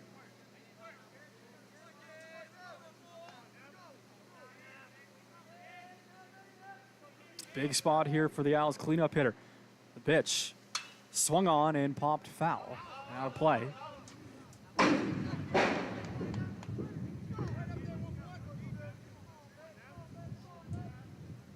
So Wheeler having himself an at-bat here.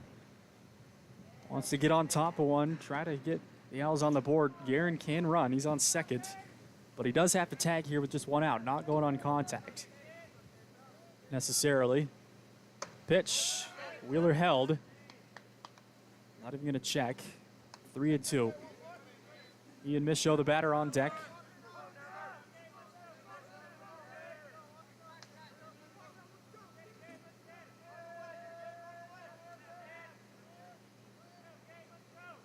The 3-2 to Wheeler.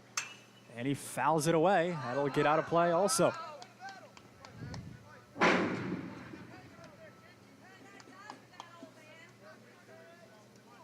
So a big at-bat, big spot here for Gabe Wheeler. Came through back in the first inning of game number 1 with a double. Owls need him here. They want to try to stay in this game from the jump. They need to capitalize on these opportunities against a team of the caliber of Lesley. That pitch called strike 3, and Wheeler is down looking. Tough one there for UMPI. Take a look at the pitch. Gotta know, gotta protect that outside corner. I think that's where this pitch was.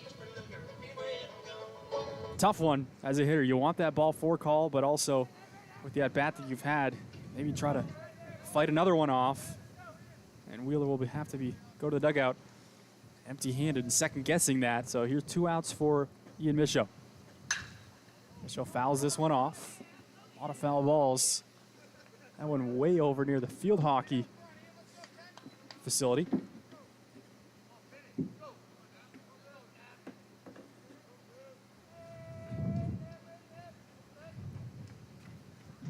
Michaud had a base hit in game 1.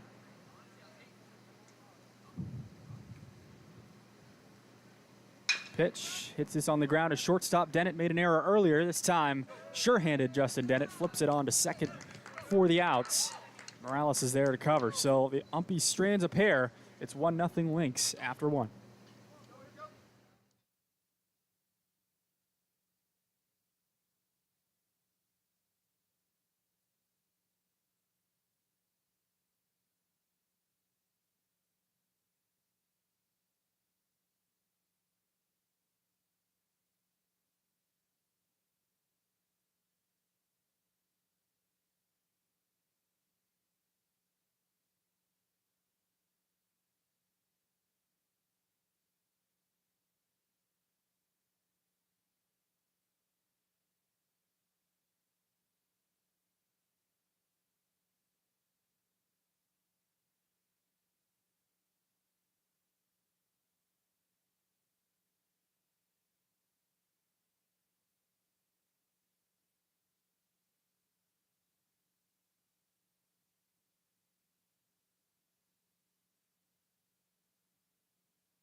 Owen Gallagher to lead things off. It'll be 5, 6, and 7 due up here for the Lynx as they lead 1-0 after one. Garrett Chadwick looked great through the first two hitters and then made one mistake to a very dangerous guy in James Brandon, who took him deep. This one in the air to center. Hector Perez drops back and is under it for out number one. Chadwick 14 pitches through inning number one. Here's Ray Morales, second baseman, will dig in. Lesley shortened game number one, was supposed to go 9 innings, ended up being a run rule 14-2 victory. UMPI was able to save some pitching that way, as was Lesley, but got us to the second game a little bit quicker. Pitch, foul tip into the mitts.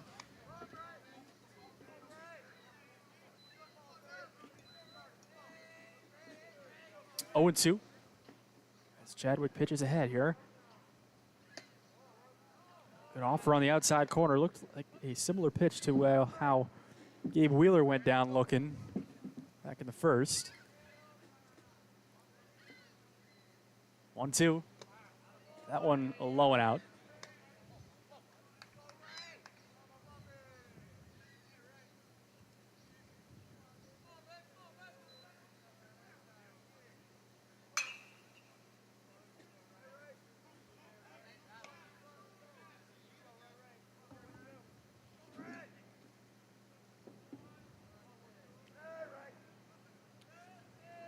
It's the 2-2 pitch.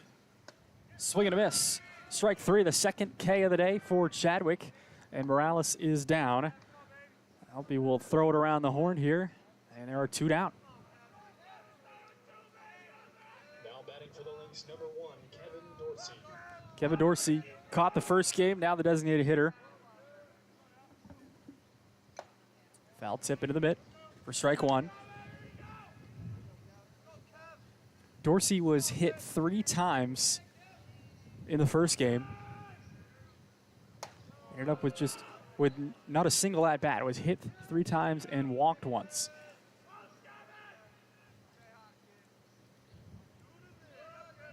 Here's the 1-1. Fouled straight back into the netting. So Chadwick doing a good job pitching ahead here.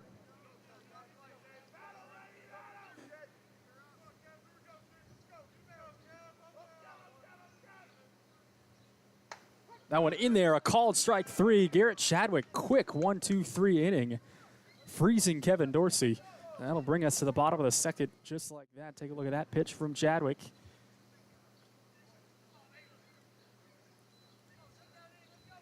Skip ahead here, apologize.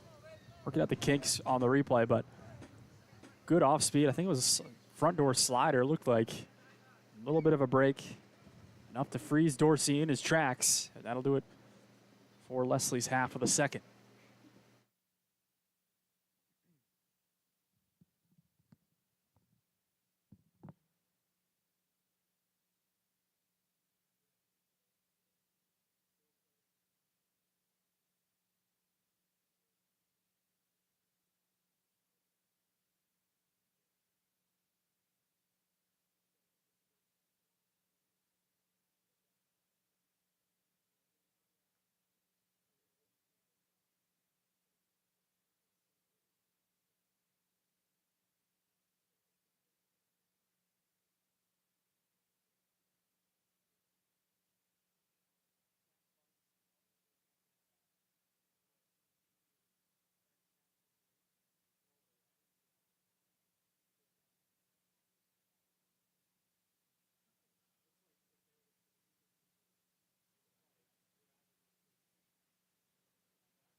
Now batting for the Owls, number 7, Aiden Toy.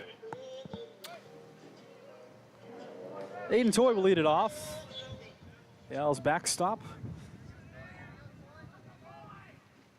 Here in the bottom of the second, it's 1-0 Lesley. Just the one hit for both sides. The home run by James Brandon.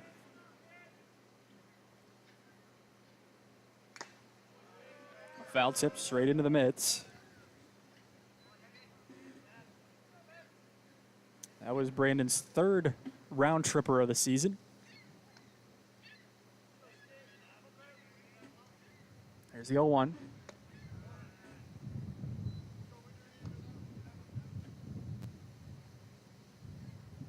Toy had an infield hit in the first game as well. This one hit on the ground to shortstop. Dennett charges it, flips it on to first. 4 out, number 1.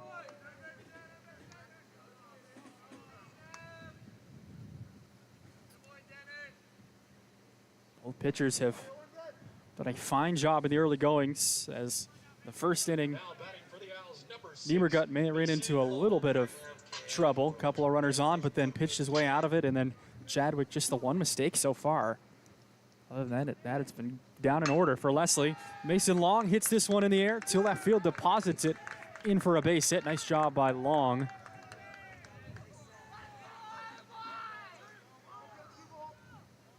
So the first hit for UMPI, courtesy of the Owls' second baseman, Mason Long. His 4th hit of the year.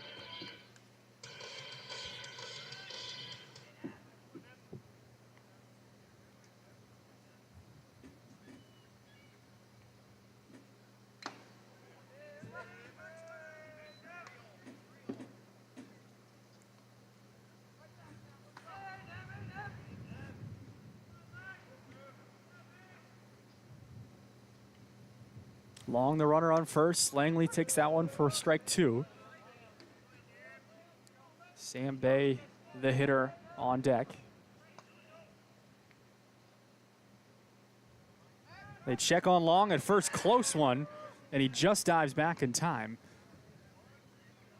Got caught leaning, but good dive back. The pitch. Hit in the air to center. Over is Jacobs. He's there to make the play as Long, was halfway. Langley is retired. Here is Sam Bay. Now batting for the Owls, number 23, Sam Bay.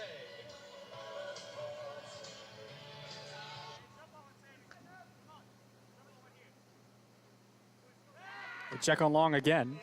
Back in time.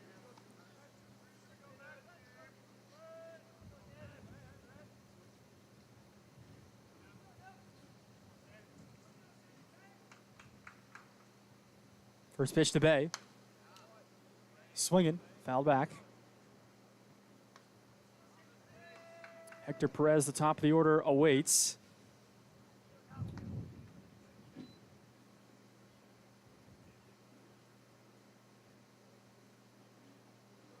The 0-1. Same thing. Straight back. And Bay is down 0-2. 2 outs here in the second. Long, the runner on first. See if he goes here with 2 strikes and 2 outs.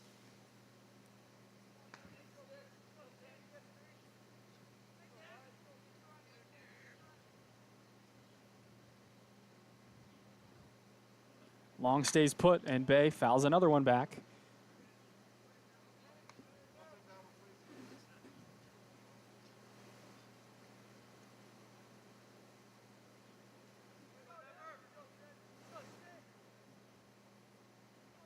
And here's the 0-2 again. Tried to backdoor him with a curveball there. Just missed outside.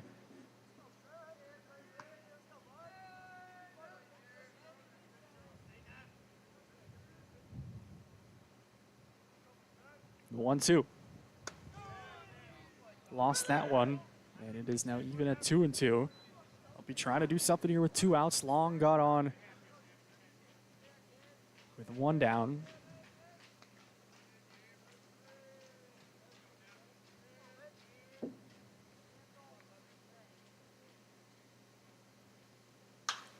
And Bay continues to foul balls off here. Good at bat from the freshman, right fielder for UMPI. Probably played a fair amount of games on this field in high school. Went to John Bapps. They don't have a home field.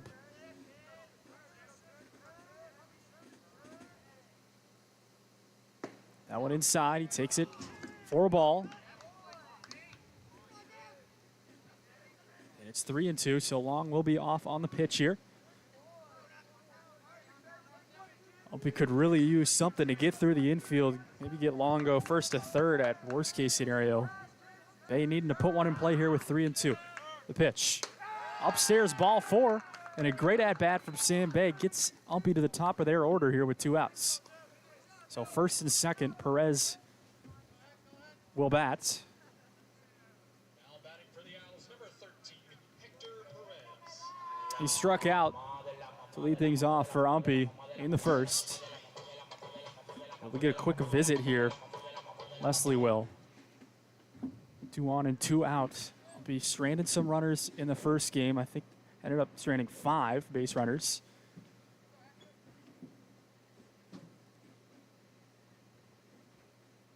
And they left 2 on in the first of this one. So they'd love to capitalize here.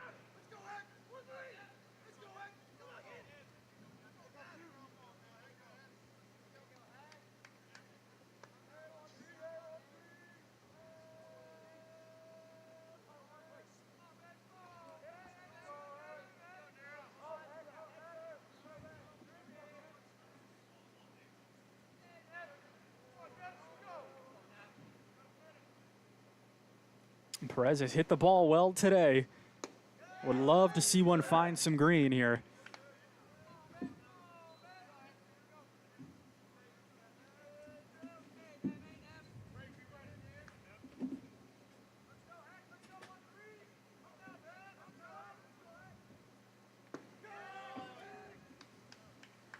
One ball as well.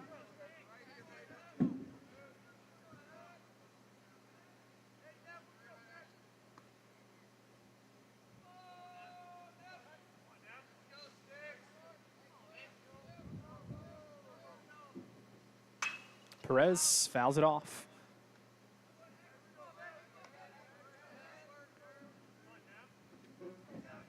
Two and one to the UMPI center fielder.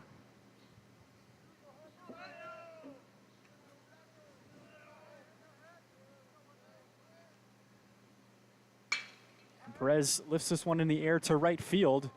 Over is Irwin, tough play, and it drops fair. This is going to score 2 runs, and UMPI's in front. Perez is trucking around second. He's into third with a triple. How about that one? Long run for the Lesley right fielder. And Mason Irwin couldn't get to it. Take a look here at this swing from Hector Perez, and then hopefully it should be in frame. We could see the effort out there by Irwin. That might have gone out of frame, but with 2 outs, runners running on contact, able to score 2 out of that. So UMPI takes advantage.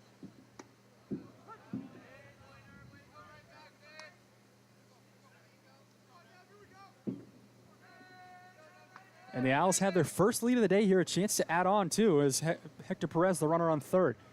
Pitch to Dylan Guerin, foul right hard into the bleachers to our right.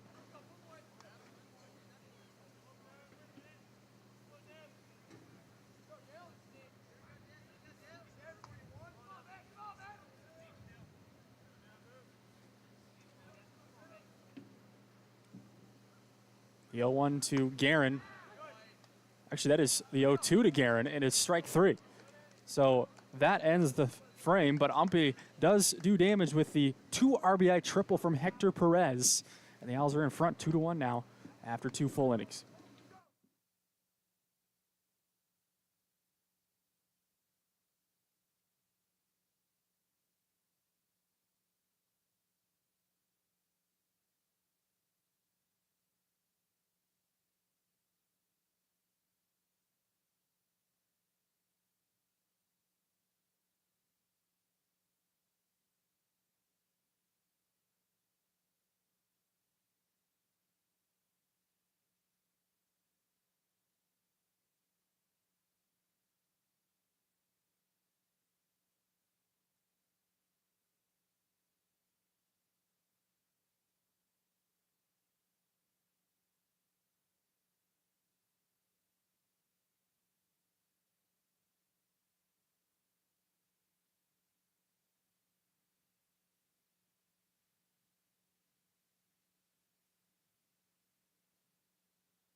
2-1 UMPI going into the third inning. Hector Perez with the 2-out hitting ends up putting UMPI in front with runners running on contact on a borderline ball that Mason Irwin laid out for in right field, and it dropped in fair by about less than a foot from where we were. So UMPI catches the break and lead it 2-1, and Garrett Chadwick has looked good so far in this one. He does fall behind 2-0 here to the leadoff hitter for Lesley. It is Mason Irwin, that right fielder. Just his 7th appearance of the season. Irwin 6 for 14 though. That one ran in on him, did not hit him though, they say.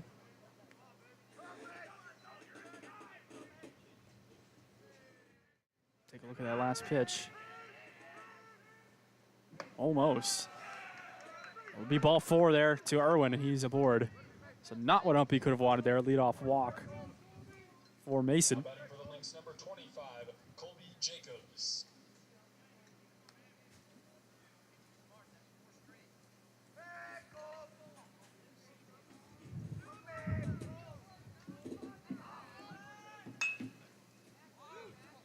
This one hit to Chadwick. We'll just take the easy out at first base. So Jacobs does a job, moves up Irwin to second, and that'll bring the top of the order.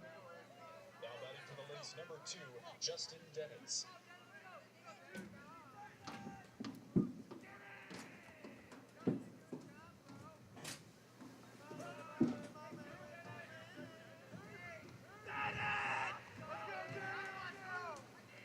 There's a pitch to Dennett. A little inside. Looked like he wanted to wear it, but it misses him. And it's 1-0. Lesley the first time today with a runner in scoring position. Chadwick trying to keep him close there at second. This hit on the ground to Guerin at shortstop. He flips it over to first for the second out, and that's a big out there as Irwin did advance, but now that takes a ground ball RBI or a sac fly out of the equation. He just needs to get McElroy out here. Good day to be named McElroy, albeit spelled differently, but Rory McIlroy picked up the career Grand Slam yesterday at the Masters.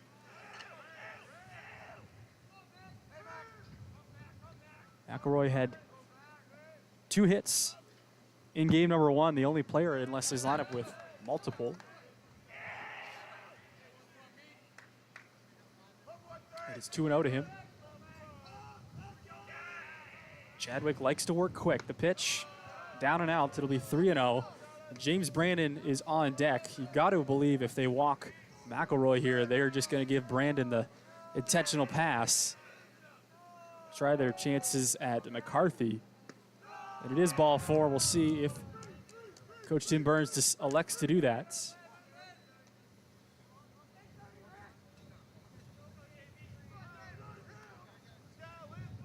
Well, he is going to step into the box here with 2 outs.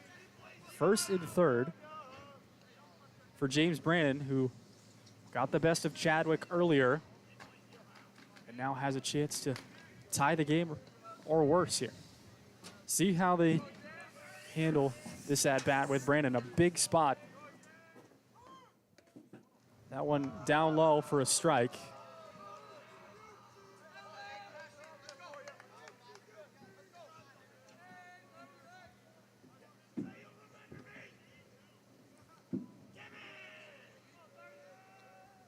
So a good start to the at-bats. Chadwick trying to keep it low.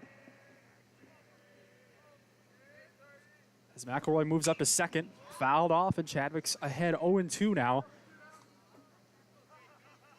But Brandon can really do some damage here with a base hit, could put Lesley on top with the runners going on contact with 2 down here.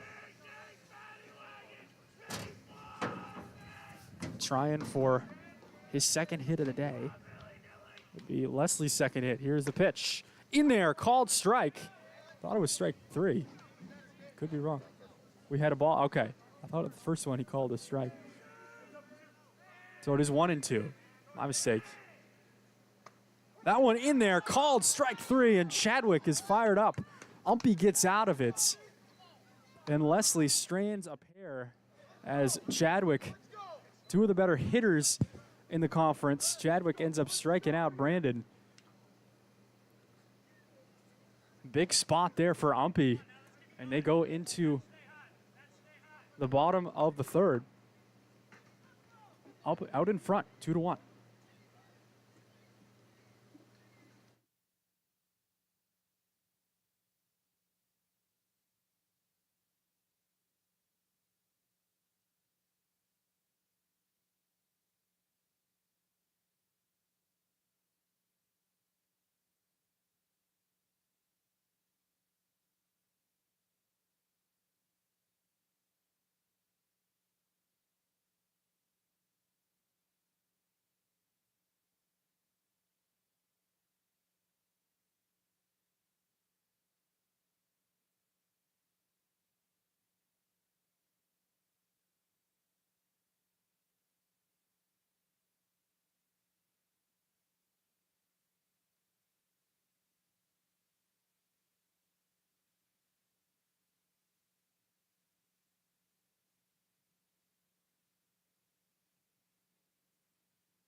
So Chadwick, after the big strikeout to end the threat there with the hitter Lesley, would have wanted up last inning, and James Brandon with two guys in scoring position. Chadwick, a huge strikeout. Now he will lead off here for UMPI.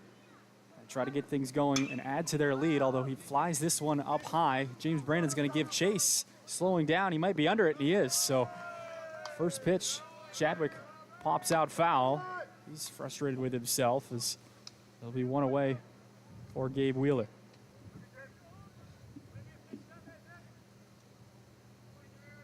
Now batting for the Owls, number 14, Gabriel Wheeler.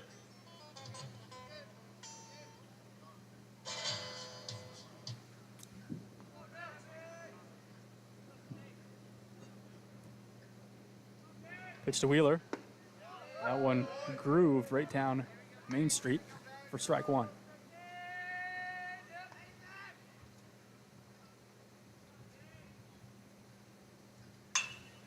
This one flared into right field and it just drops foul.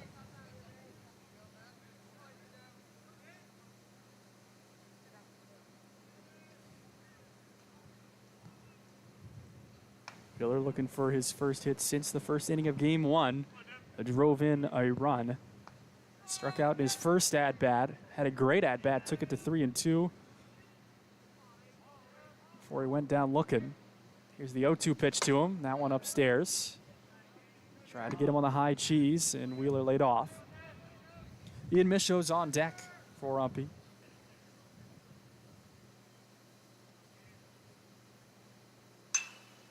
This one fouled away.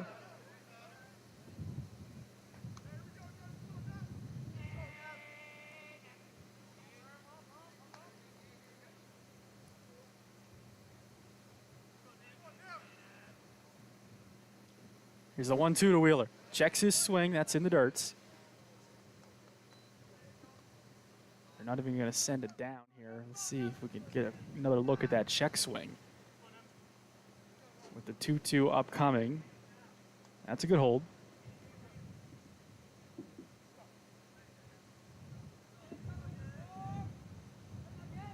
The 2-2.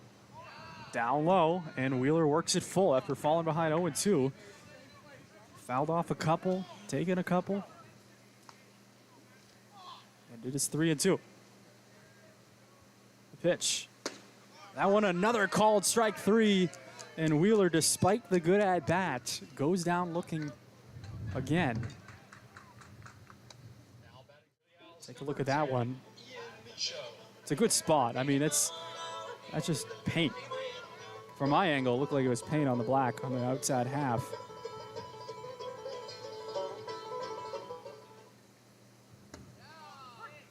In there for a strike.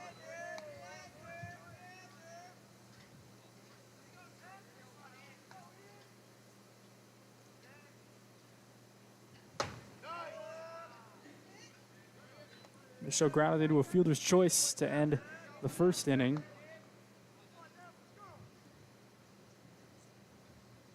The 0-2, swing and a miss, and a quick strikeout as Niebergut works out of it.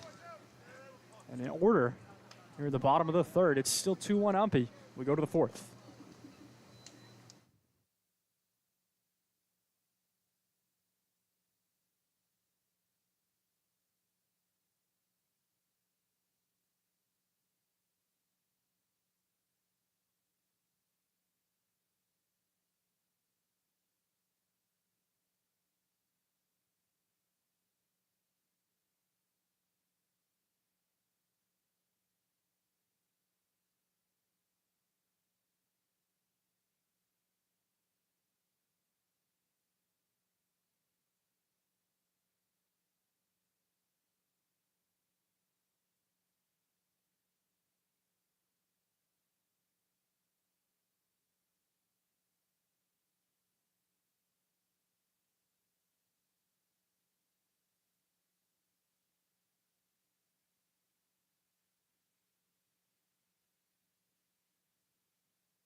Colin McCarthy leads things off here for the Lynx, trying to get back in this one. UMPI in front 2-1 here.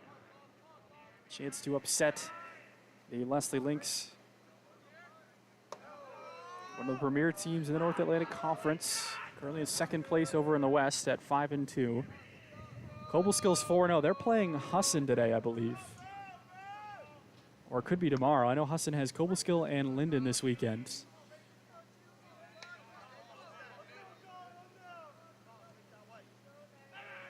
Those games were supposed to be Saturday, Sunday, have been pushed back to Monday, Tuesday due to weather.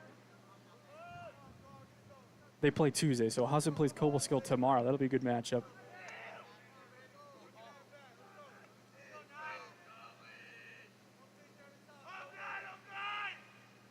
The Husson and Linden games aren't until 2:30, so it'll be a while yet before they play. And here's a hit by pitch. First base runner for... Actually, they did have a base runner last inning, a couple of them actually.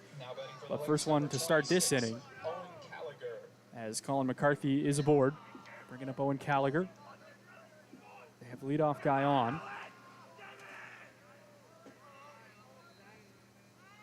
And they're going to bunt here, play a little small ball, fielded by Chadwick on to first. Good footwork over there by Ian Michaud.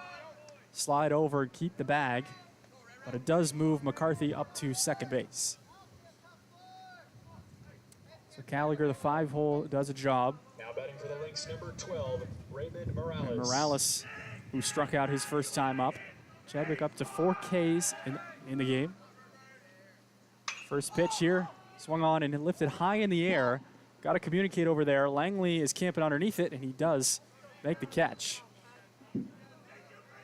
Had it all the way. Never a doubt. As Langley, some of those ones with the wind swirling, it's tough as an infielder. The ball spins a lot, and the wind can take it all over the place, but Langley stuck with it. 2 outs, a runner on in scoring position. McCarthy the runner. Dorsey the hitter. Struck out in his first at bat as well.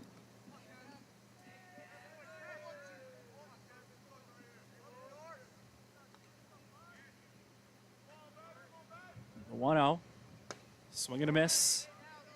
Out in front of it. Nice pitch from Chadwick.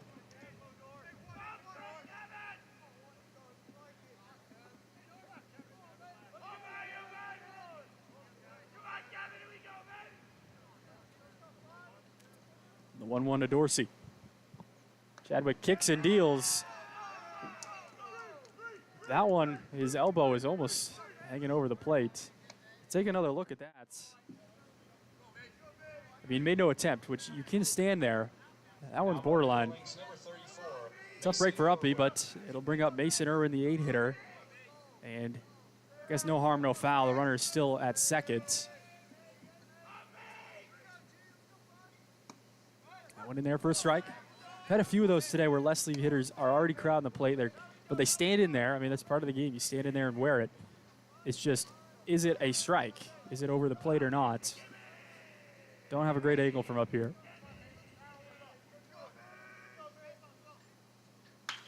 This one ripped hard into left field and just foul.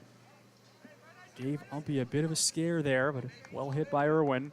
Again, he's 6 for 14 on the year, small sample size. Walked his first time up.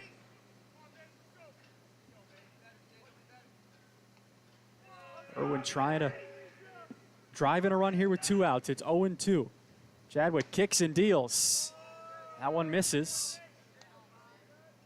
Inside. And it is 1-2. Tough pitch to lay off there with 2 strikes. Big spot here for the Lesley right fielder.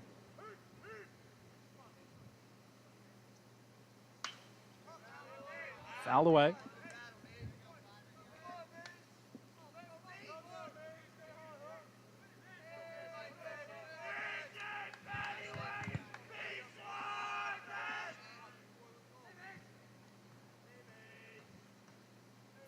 The 49th pitch of the game upcoming here for Chadwick. First and second with 2 down. Didn't even have a grip on that one, and it's even at 2-2.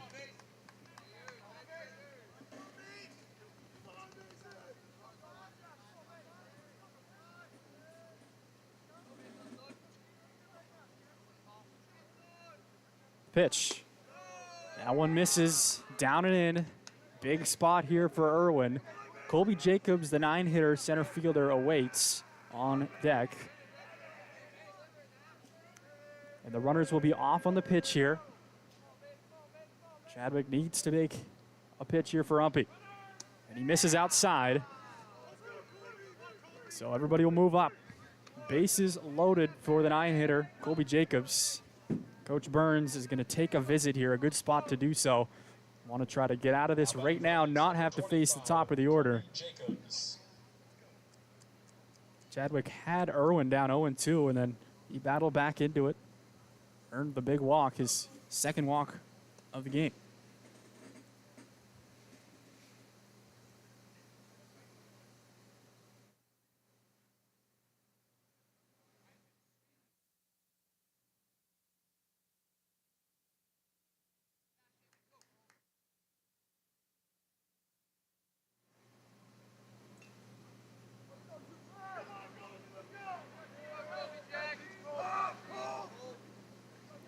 Big spot in this one, top of the 4th inning.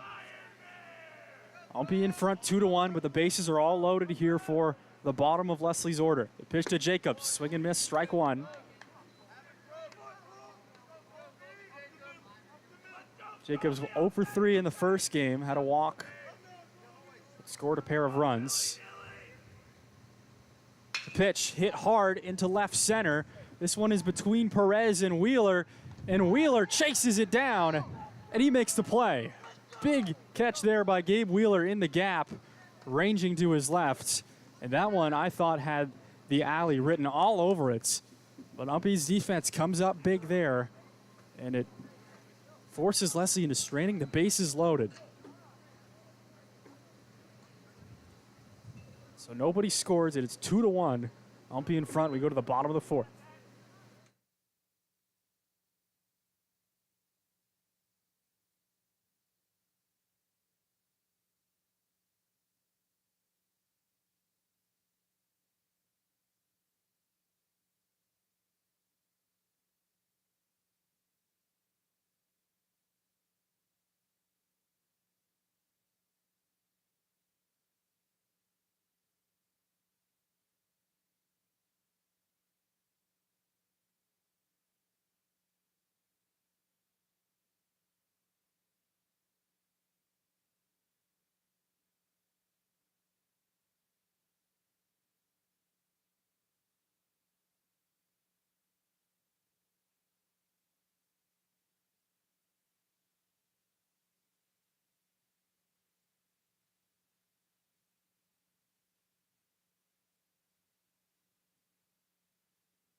So UMPI in front, 2-1.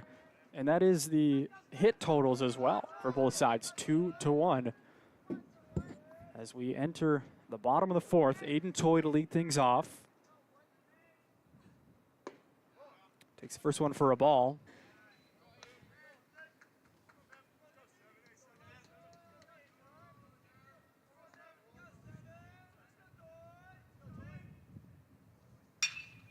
This one lifted in the air to center. Jacobs ranging over. He'll call off his left fielder and make the play.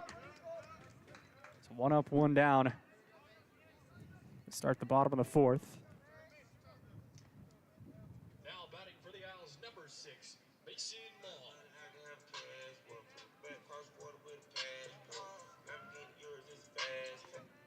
So Mason Long had a base hit last time. Ended up starting the rally in that second inning, although he was the only runner with 2 outs, and then UMPI was able to get another guy on, move up the runners, or actually they didn't move them up. They were first and second when that Hector Perez triple dropped in after the big Sam Bay walk.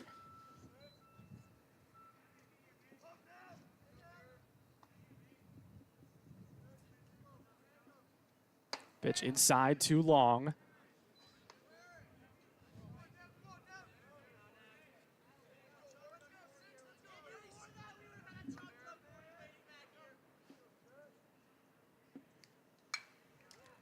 Foul back.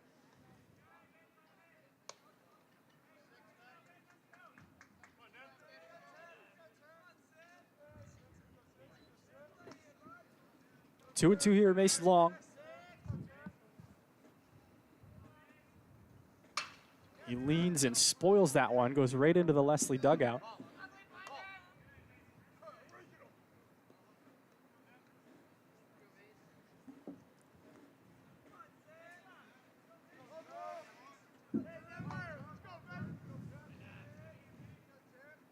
2-2. Swung on and missed. The high heat there gets Long to sit down as Niebergut really kind of reached back there. Haven't seen him pump it like that all afternoon. Take a look, see if we caught the tail end of that. No, I didn't. Anyway, Mike Langley will step in.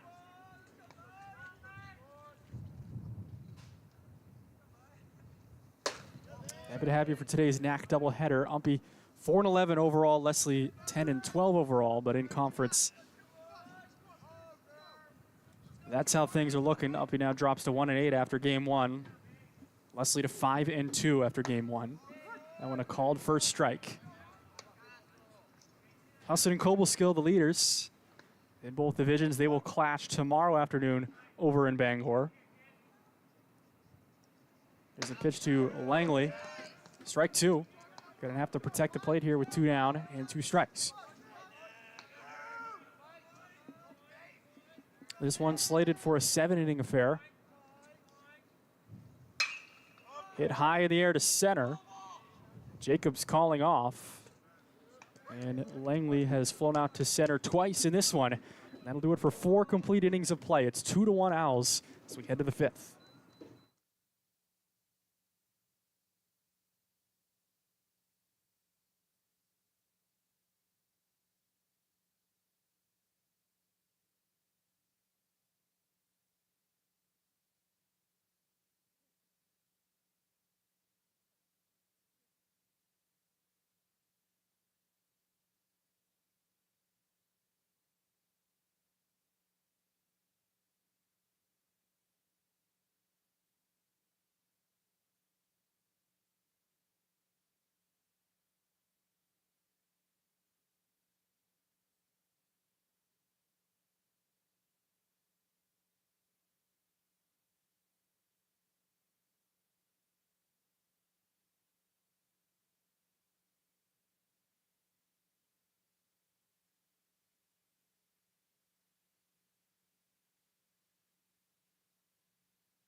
for the Lynx, number 2, Justin Dennett.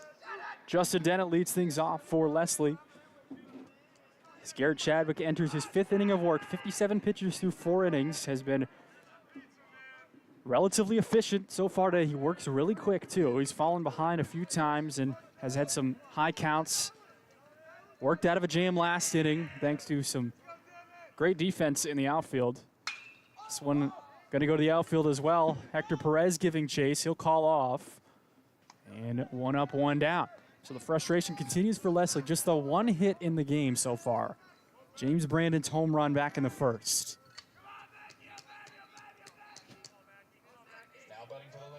Some walks have made things a little scary for Umpy. 3 walks in the game. Mason Irwin has 2 of those. Looks like we're bunting for a hit on the first pitch. Chadwick, tough play. Oh, what a play. We're going to say he's safe. Let's take a look at that one. Unless Ian Mitchell was off the bag. See Chadwick, unbelievable play. He might have beat it. I'm not sure. You be the judge. That's a bunt hit there. Just saying, they've only had 1 hit all day. And the 2-hitter, Christian McElroy, lays 1 down. Chadwick made an unbelievable play to get to it. Don't think they were expecting that. I wouldn't have been. So now the 2nd hit for Lesley, just the 4th hit in the ball game. And that brings up James Brandon. Struck out with runners on 2nd and 3rd back in the 3rd. So they've left 5 runners on the last 2 innings. Lesley has. Trying not to follow that fate here in this top of the 5th inning. That one inside and it hits him. So 2 runners are aboard. Brandon on first, McElroy on second. And here's McCarthy, the 4-hitter. Looking for his first hit in the morning.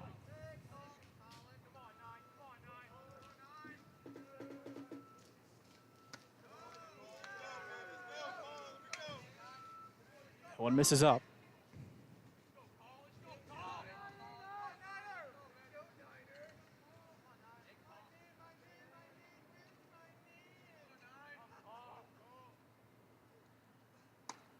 That one there for strike.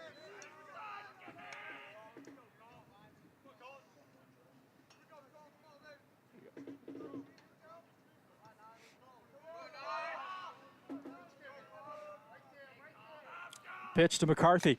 Swing and a miss. It's actually say a foul tip into the mid there, and it's 1-2. That bunt base hit looming large here. It would have been 2 outs with nobody on had they gotten him in time.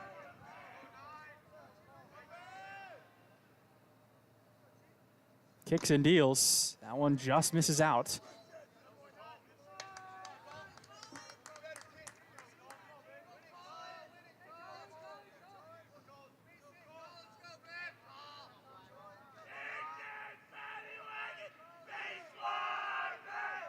Here's the 2-2 to McCarthy. 2 men on.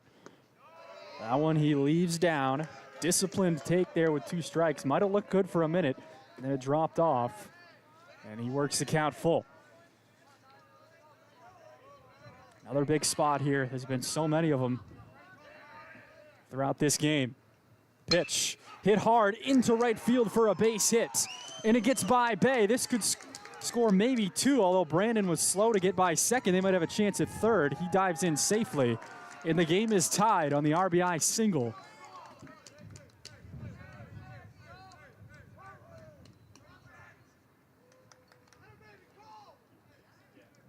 Now batting for the Lynx, number 26, Owen Gallagher. So they're going to be at the corners now with 1 down. Hope he could use a double play ball now. Looks like James Brandon will need a second over there after that dive into third. And he had to stop. Thought it was just fielded cleanly by Bay and Wright. It got by him, and he had to stop and then go quick and then dove into third. There wasn't a throw or anything.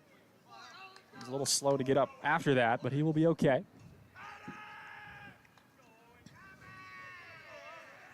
So Owen Gallagher, his one hit the triple in game one. Runner goes, hit hard back to Chadwick off his glove. Throws home in time for the outs. So an interesting play there. Brandon didn't have to go. He went, and they got him in time. Take a look here at the full sequence. Now batting for the Lynx, number As it'll bring up Morales. Hit hard up the middle. Chadwick, nice play to get a glove on it. Threw it home in time to get Brandon. Good play, good execution by Garrett Chadwick. So now it's first and second with 2 outs. They get the runner off third base. This one hit in the air. Could be a tough play out there, and Bay is in to make the catch. So a tweener between second base, first base, and right field, and that will do it. Lesley gets one to tie the game at 2, but UMPI works out of it.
Now batting for the Owls, number 13. So Sam Bay goes down looking. The first out. And that'll bring up Hector Perez.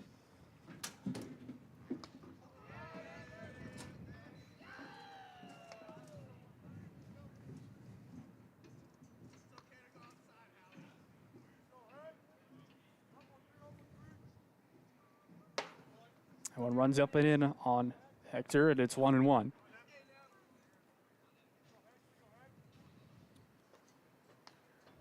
Perez, the 2 RBI single for UMPI. Keeping them in this game. That was with 2 outs back in the second inning.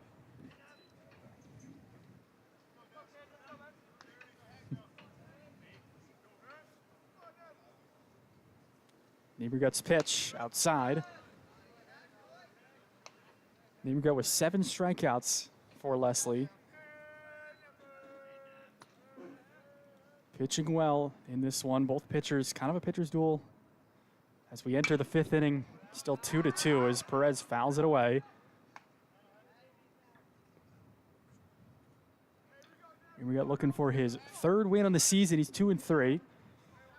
Here at Chadwick, 1-1, looking for his 2nd win. Here's the 2-2 to Perez.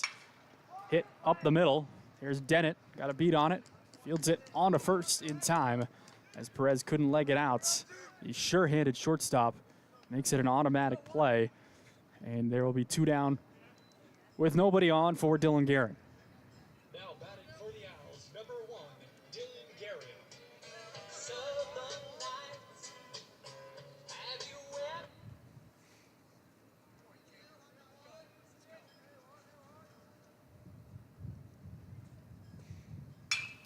Guerin, first pitch swinging, fouls it out of play.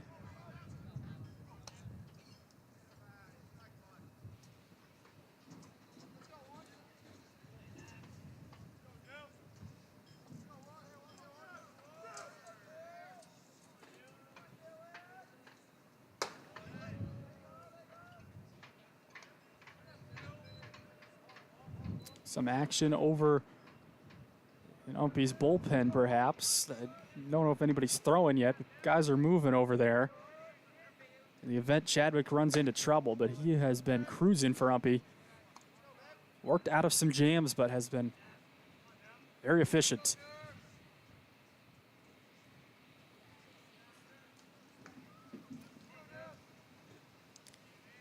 A little bit of movement on Lesley's side as well in the bullpen. That one inside on Guerin, misses for ball 3. And we got 3-1 here. Owls would love to get a base runner on for Chadwick, who is on deck, followed by Wheeler. Pitch. That one misses. Ball 4, and Guerin is aboard for a walk. So a big spot. See what UMPI tries to do here. If they try to send Guerin, worst case scenario, he gets thrown out, and Chadwick is leading off next inning.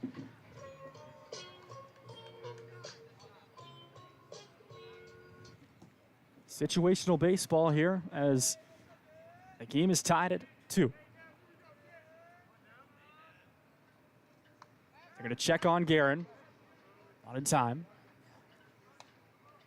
Perhaps Lesley is anticipating a stolen base here as well. Don't want to get too cute either in a game like this. Got to trust your players as well. Chadwick hits this towards the hole. Nice backhand by Dennett. The glove and on to second for the out. Great play by the Lesley middle infield. Take a look at that one. Chadwick hit it well, but Dennett, the backhand in the hole, had a long way to go to get that through off balance onto second for the outs. And Lesley gets out of it. 2-2 still as we head to the top of the 6th.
Kevin Dorsey will lead things off here for Lesley as we enter the late innings. Top of the 6th. That one breaks in there for a strike.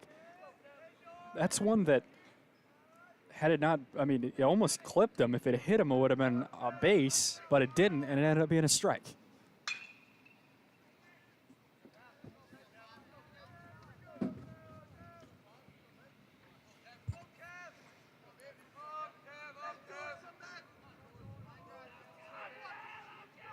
Here's the 0-1.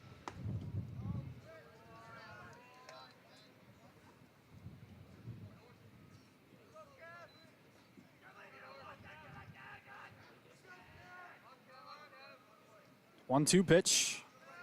That one misses. Got away from Toy. Looks like it caught a piece of him. He's going to get a second to walk that one off.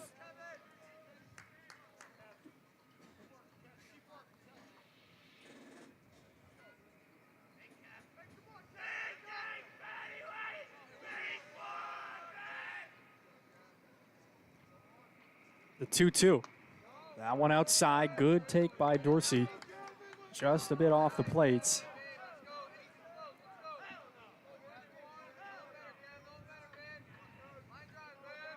The 3-2. Pops high in the air. Mason Long is under it, ranging over, and he makes the catch. So Chadwick wins the battle there to full count again. He's up to 75 pitches after that 6-pitch at bats.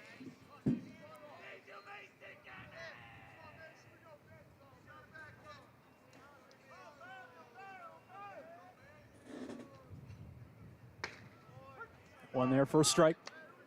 Here's Mason Irwin, who walked twice. Both of them huge walks for Lesley to extend the innings. And it's even at 1-1 now.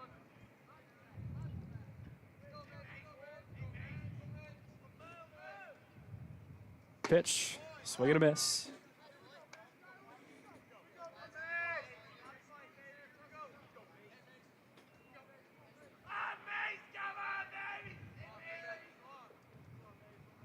The 1-2.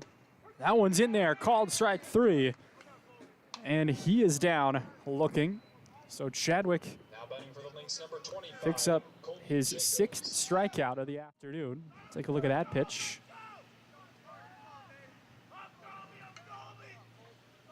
Chadwick loves to work fast. He barely gets in the box, and then boom, he's in his motion. And a great pitch on the outside corner. Here's Colby Jacobs, the 9-hole. Ground out and a fly out, 0 for 2 in this one.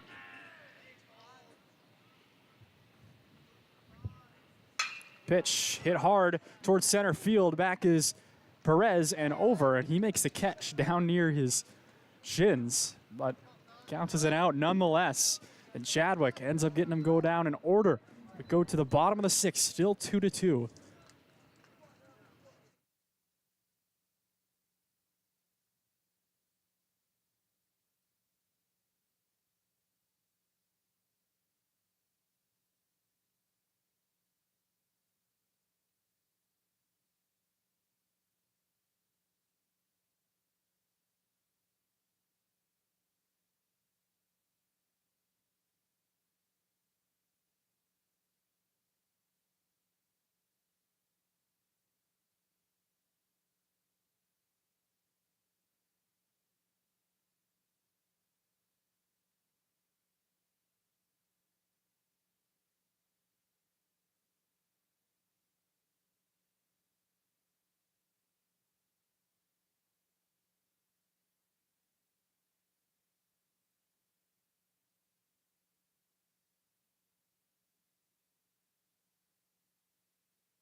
Gabe Wheeler, the leadoff man for UMPI here in this one. He's 0 for 2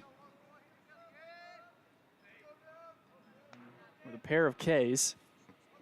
Just the third time around here for the Owls. Lesley has had more base runners. One more hit than UMPI.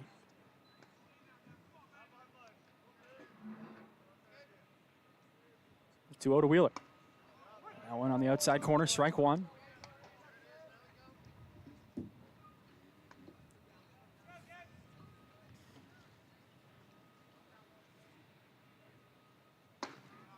In there, strike two. Wheeler a little frustrated with himself. That might have been the one to go attacking on.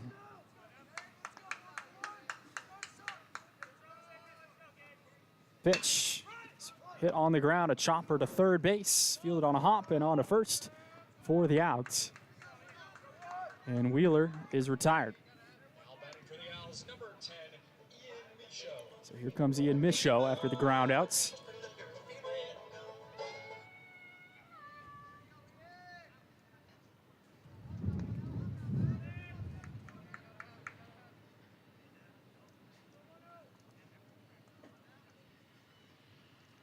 UMPI looking for a base runner.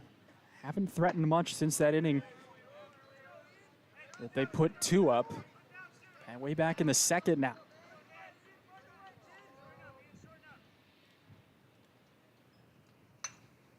Fouled straight back. In fact, they went down in order in the third, in the fourth, and then they had one base runner last inning. Two base runners ended up being, but there was a stretch there where he retired, I want to say at least 10, 11 batters in a row. Here it is 0-2 to Ian Michaud with one down. Pitch. Michaud fouls it over towards the third base coaching box.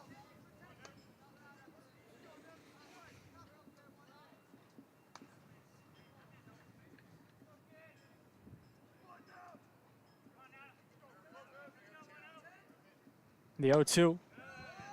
That one well outside.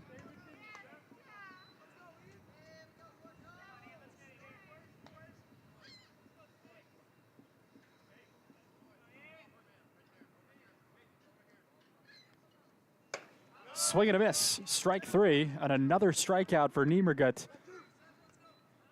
And there are two down here in the bottom of the sixth. Take a look here at Niemergut's stats so far.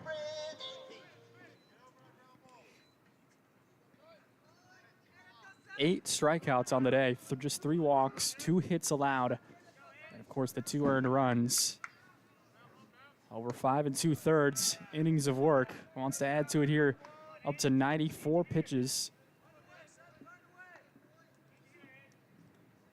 Now Aiden Toy, 0 for 2 in this one. Hits that in foul territory, long run. It's going to get out of play. Charging hard over there was the Lesley third baseman, Owen Gallagher.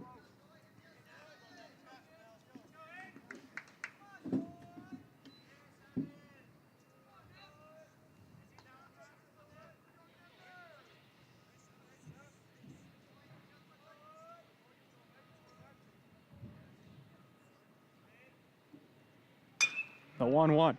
Hit on the ground, a short. Dennett over to first, and they go down in order again in the sixth. We go to the seventh, still tied at 2 in this pitcher's duel.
So top of the order for Lesley.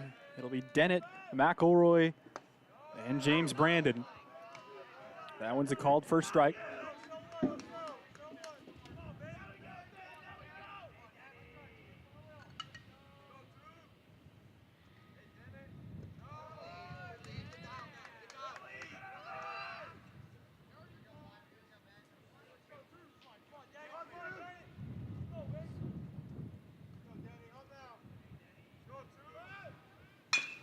This one grounded to second. Mason Long, easy play for him on to first for out number one. That's the big thing I think that's keeping Garrett Chadwick in this one. Runners have gotten on, sure, there's been some jams, but he's been getting the first leadoff guys out consistently throughout this one.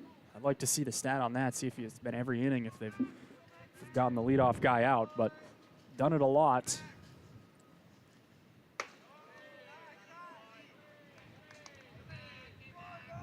And it does nothing but help themselves out by getting those first guys down. And when you run into trouble later, you just need one or two.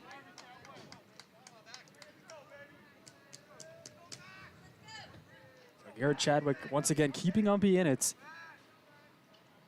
He did the same thing against Hassan. The Owls competed with the Eagles. That would have been on Saturday, the 5th, 9 days ago now, down in Bangor. They played the 10 games on their spring trip through New York and Massachusetts. Had a weekend off, then played Hassan for 4, and now play Lesley for 2.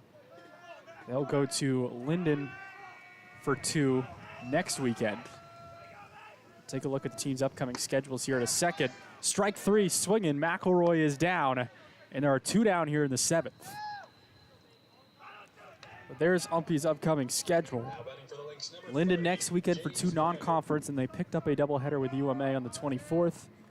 And then home games against Farmington on the 26th and 27th. First pitch to Brandon, hit hard in the hole for a base hit, his second of the day, and it's a 2-out single for James Brandon. Hit hard. That got to Gabe Wheeler in left field in a hurry. But then this is Lesley's upcoming schedule. We'll get Dean College for non-conference, and then big doubleheader with Thomas next Saturday. Wentworth and then Cobleskill 4-game set is looming. First pitch in there for a strike. To Colin McCarthy. Brandon the runner on here. We saw him run in the first game. Wouldn't expect them to do that here with 2 outs. But you never know. This one fouled. A chance here for Langley. A long run, and he won't get there in time. Wheeler came closing in left field. UMPI wants this one bad here. It would be a huge upset. Could the Owls pull this one out? They competed last year against Lesley down in Lexington, Massachusetts a couple of times. 4-game sweep for the Lynx last year, but UMPI was in it, took them to extra innings in game 1 of the series. This one hit hard into right center, and it's going to roll all the way to the wall. Brandon has a chance to score. Perez picks it up. They're going to send him home. Here's Long, the throw from shallow outfield, not in time. And it's an RBI double for Colin McCarthy, who brings James Brandon home. And Lesley's in front 3-2 in the 7th. With 2-out hitting for the Lynx. Chadwick got the first 2 guys out, and then Brandon hit one hard between short and third, and then another hard hit ball rolls all the way to the wall. UMPI had a chance to get him on the relay, but not quite in time. They kept McCarthy at second. He didn't advance on the throw or anything, but the damage perhaps could be done here for Lesley, and that's what they needed. This one's going to kick hard and out of play. That's 1 base. It's a pitched ball. It's 1 base. The runner will move up. If it was a fielder that threw it out of play, it'd be 2, but it is just 1 base on a pitch. It really doesn't change a whole lot other than that a infield single could have resulted in a run.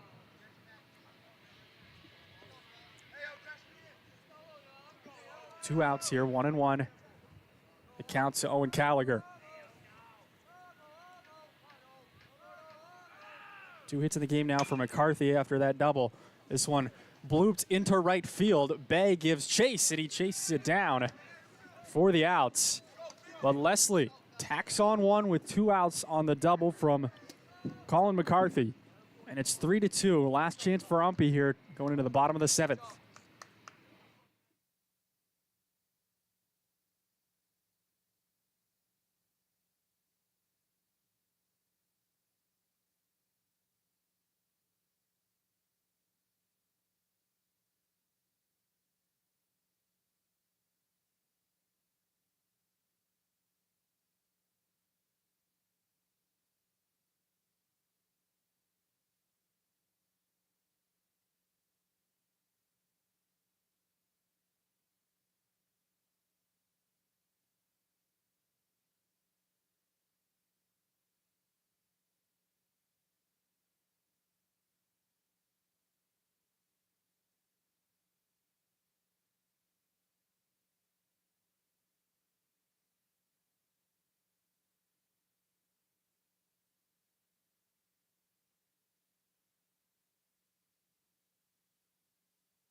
So we go to the 7th, bottom of the 7th, 3-2 Lesley. Patrick Teasdale is on for the close, for the save here. He has one already this season. 8 appearances all out of the bullpen for Lesley. Allowed just 5 hits in those appearances in his 12 1/3 innings of work. But he has walked 11 guys. Struck out 21, but walked 11. So what you'd expect from a closer here for Lesley. And UMPI has 7, 8, and 9 due up here. Looks like UMPI is going to pinch hit in their 8 hole as Anthony Searles warms up on deck.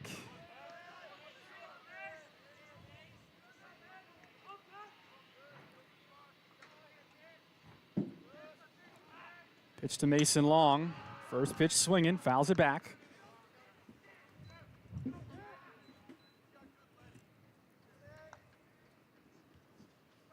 So UMPI has competed hard in this one. But now trail looking up at Lesley here. Swinging a miss, strike 2. Lesley scored 1 in the first on the James Brandon solo shot, 1 in the 5th, and 1 in the 7th. Just 5 hits all game. It's been a great performance by Garrett Chadwick out there on the hill for UMPI, but he is currently on the hook here for the loss if the Owls can't rally. The 0-2 pitch. That one upstairs. 1-2.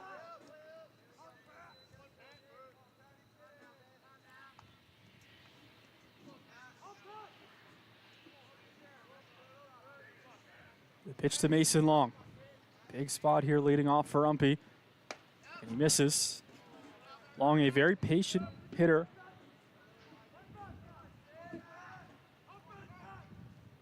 He's 1 for 2 with the strikeouts. Now his 3rd at-bat of this one. Here's the payoff pitch. Strike 3 called on the outside corner. 1 down here in the 7th. They'll be down to their last 2 outs. And that'll bring up Anthony Searles, the pinch hitter. Number 7, Aiden Toy.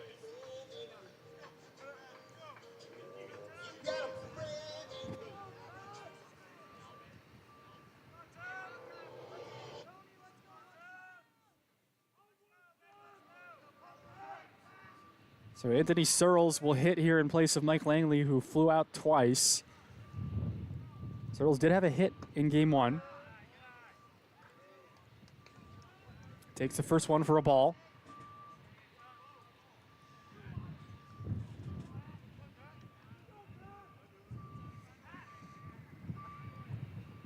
We're just trying to get a base runner here. That one outside. And he is up in the count, 2-0. Sam Bay on deck with the top of the order looming.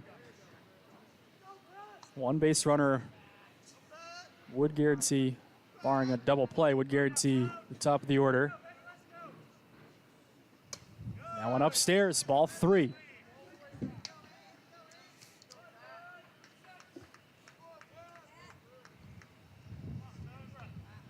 With one out, kind of takes small ball out of play a little bit. Although I wouldn't be surprised if Sam Bay tries to lay one down if Searles gets on, and he does. Ball 4. Down low. So here's Bay. Now batting for the Owls, number 23, Sam Bay.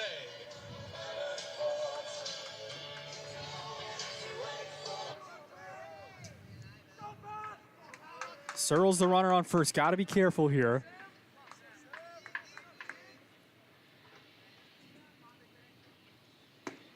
That one in there for a strike. We'll see how they play it here. Coach Burns telling Searles to get a little bigger lead over at first. Maybe take the double play out of question. Here's the pitch. And Bay lines one up the middle, a base hit. And the third hit of the day comes in the bottom of the 7th with one down. And UMPI all of a sudden has something brewing here. First and second with one out. And that'll bring up Hector Perez. Now batting for the Owls, number 13, Hector Perez. And a visit here for Lesley's closer, Patrick Teasdale. Got the first guy out, Mason Long, battled it a little bit, but is able to strike him out looking. And now a huge spot for Hector Perez. First and second. I know there's one out, but could the bunt be in play here? Try to get him up to second and third for Dylan Garrett and put the winning run on second. We'll see, but that does give up an out. Although Perez can fly, would have to be well placed should they try a bunt here. But Perez has swung it decently well today.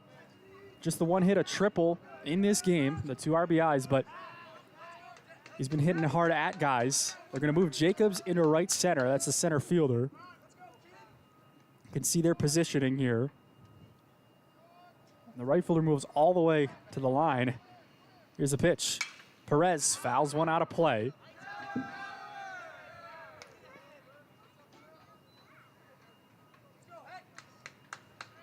Yeah, Irwin is way over there in right field. Leaving a lot open down the left field line. And a big left center gap as well. Banking that Perez is going to be late on it, or at least wait back. We'll see how he does with the timing. 0-1 here with one down. The pitch. Upstairs. UMPI would love to get it to at least get it to Garrett Chadwick here, who doesn't have a hit yet today, but still the guy you want with how he has hit this year. 410 going into today. That'll go down a little bit, but definitely the guy you want in a big spot. He has kept UMPI in it on the mound. Need at least one more base runner for that scenario to unfold. 1-2 to Perez.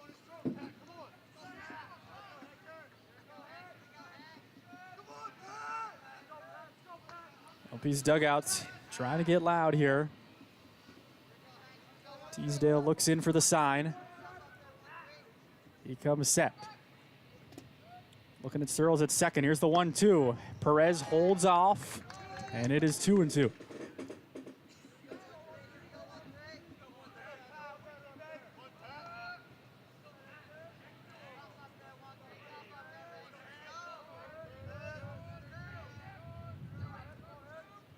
Payoff pitch. Hit on the ground, and it's through the hole. A base hit. They're going to send Searles.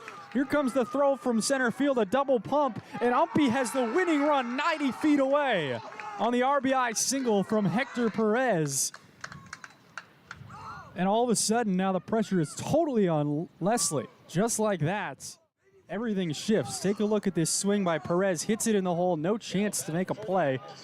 And Tim Burns, very aggressive through and through, sends the otherwise slower runner, Anthony Searles, home, and there wasn't even a play as Jacobs had a hard time handling it right away. And now a visit here to the mound. See if we have a change, or they're gonna stick with Teasdale. I wonder if they're gonna walk. I guess the double play is in order either way here. Now our umpires are gonna communicate a little bit here. Not sure what that could be about, but the Owls rally back and tie this thing in the 7th. On some clutch hitting from Hector Perez, who has all 3 ribbies today, or in this afternoon rather, this game.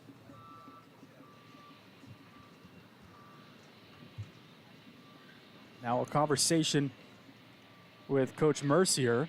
They're pointing at something out in, now they're gonna make a change. Number 32 for Lesley has emerged from the dugout. Now here, they're gonna move in their second baseman to pitch here. Raymond Morales. His 7th appearance on the mound this year. He's 1-1, all of them out of the pen. And they're gonna bring Caden Schott from the dugout. I believe he'll go to second. He's played second so far this year.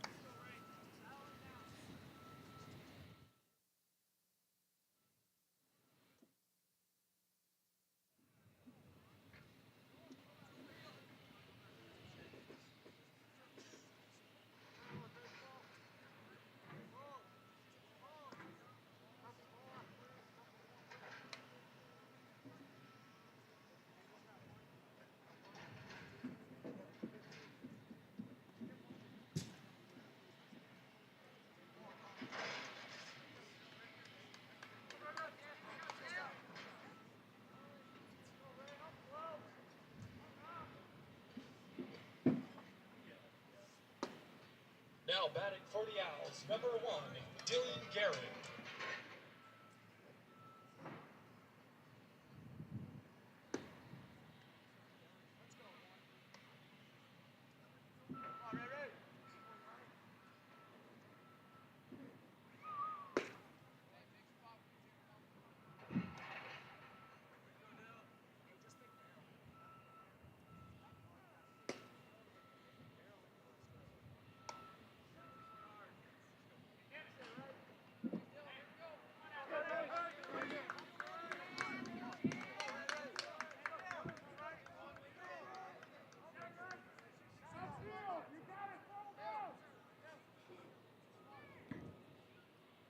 So 1st and 3rd here, the sac fly is in effect, the RBI groundout is in effect, so they got to bring everybody in. Lesley brings their infield into the cut of the grass.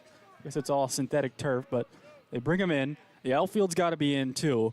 And this is the guy that matters right here. Dylan Guerin is the hitter. Runners at the corners. Perez standing on first base really doesn't matter right now. Not holding him or anything. See if he'll just take second base. And he will. He's off before they even go. Nice block behind the plate there by Colin McCarthy. Sam Bay, the runner on 3rd, is very fleet of foot. So Dylan Guerin has a chance to win it here for the Owls. 2nd and 3rd. We're tied at 3 here in the bottom of the 7th. I'll be trying to pull off the upset. Here's the pitch. That one's down. 2-0 to Guerin.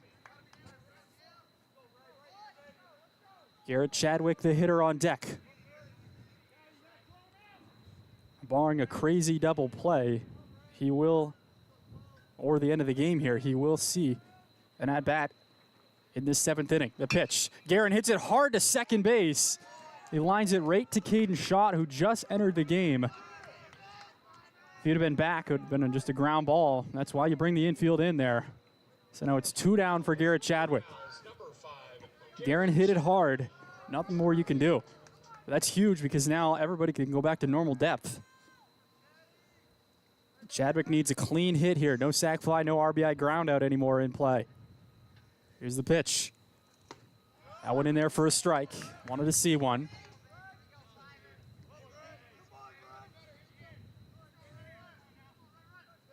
Happy to have you for this doubleheader here today. Cross-divisional matchup between UMPI and Lesley. The 0-1 to Chadwick. Fouls it off. He'll be down 0-2 here. Chadwick has kept UMPI in it on the mound, and he's trying to win it here at the plate and be the hero for the Owls.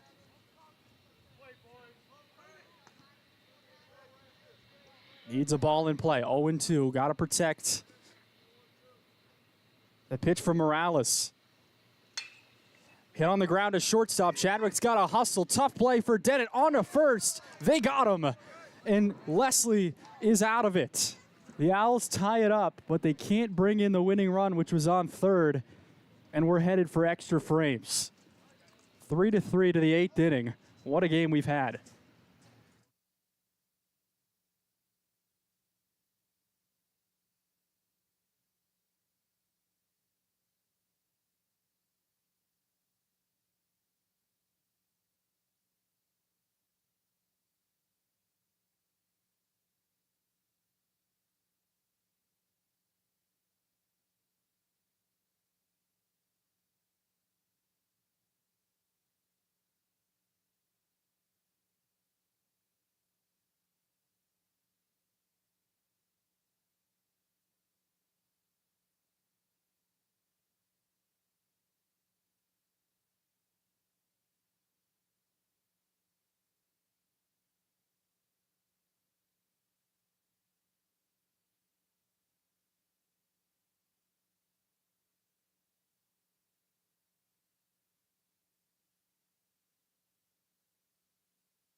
So Spencer Harmon is the new wing here for UMPI.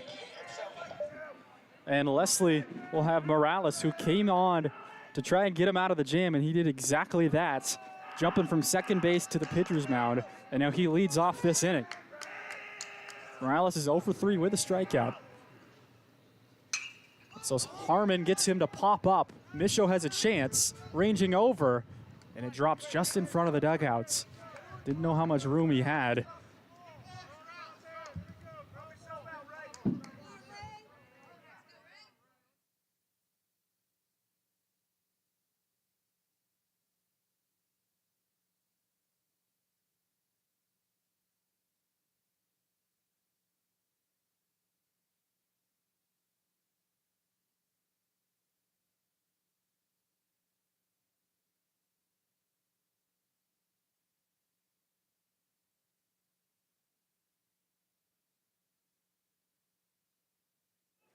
This one hit in the air to right field. Bay, diving effort. It's fair.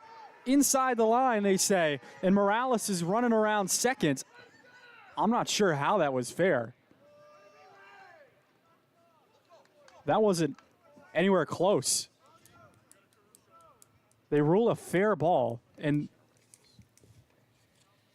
the first base umpire ran out on that. But Bay laid out. It landed beyond his head, and he laid out into foul territory. I'm not sure how that's going to be a fair ball, but there's no way to overturn it because the plate umpire was going out to cover second. That was their rotations. There's no way they'll overturn this, but and now both coaches will get together with our crew.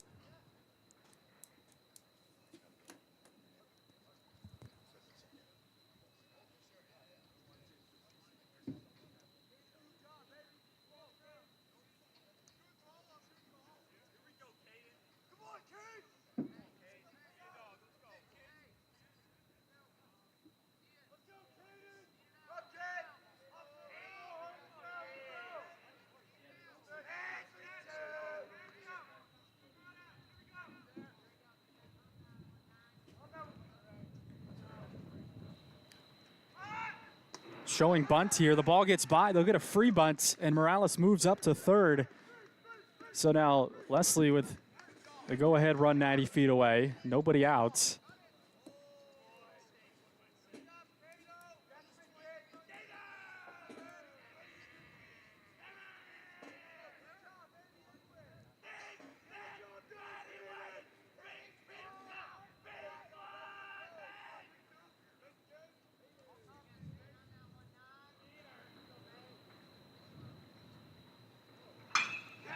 This one ripped to left field. It's down for a hit, and Lesley will retake the lead. As Caden shot his first at-bat of the game, rips one to left field. And the Lynx are on top 4-3.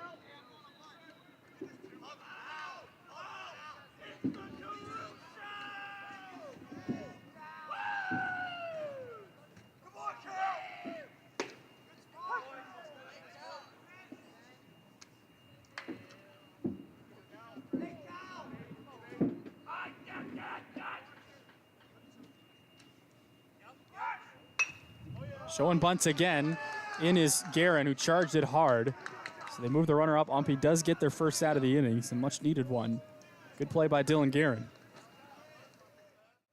Take a look at that bunt coverage.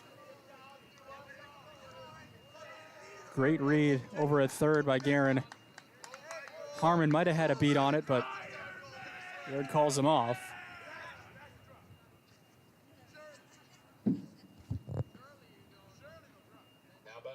Number 25, Colby Jacobs.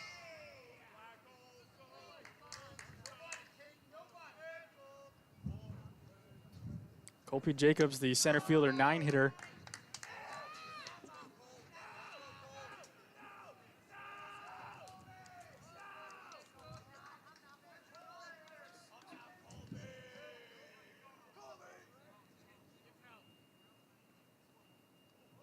Harmon, a quick move to seconds. Trying to keep the runner honest. Delivers a strike here, 1-1.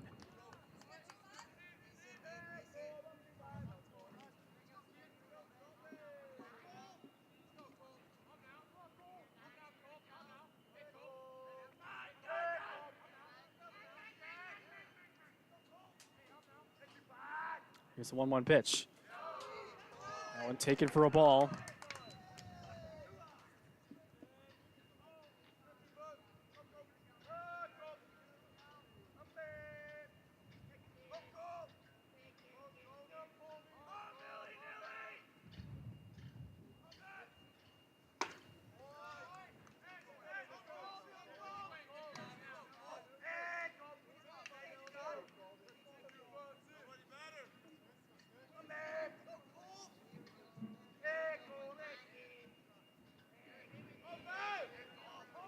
The 2-2 pitch here.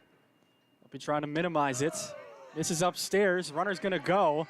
No play. Great beat, and now it's into left field. They're going to try to send him home, but no, he will slow up, thankfully. Lesley holds him. Gabe Wheeler was ready to come up gunning there.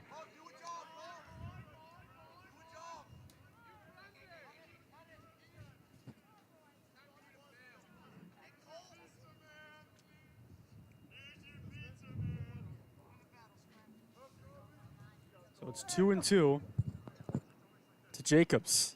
Swing and a miss, strike 3. Great strikeout by Spencer Harmon.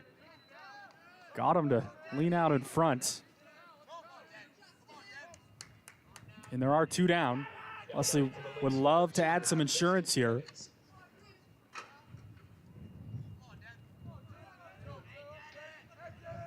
And now it brings up the top of the order and Justin Dennett.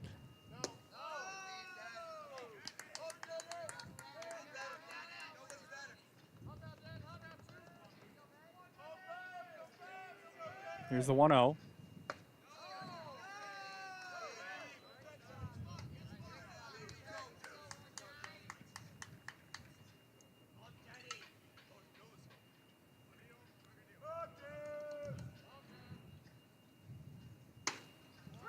That one's there, and it's 2-1 to Dennett, who's looking for his first hit of this game, 0 for 4.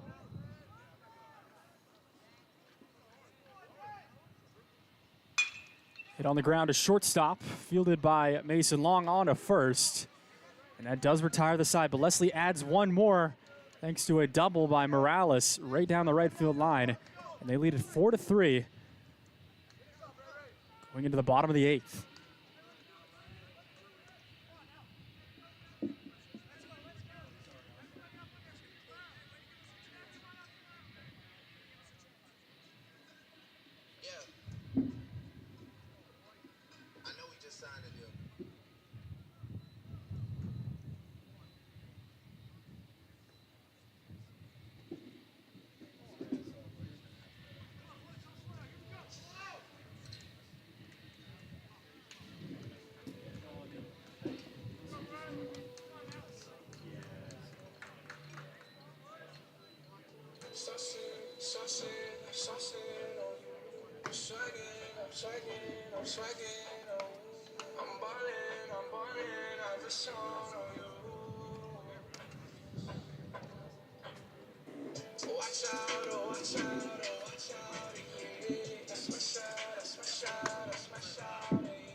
It's 4-3 in the bottom of the 8th. Lesley with the lead.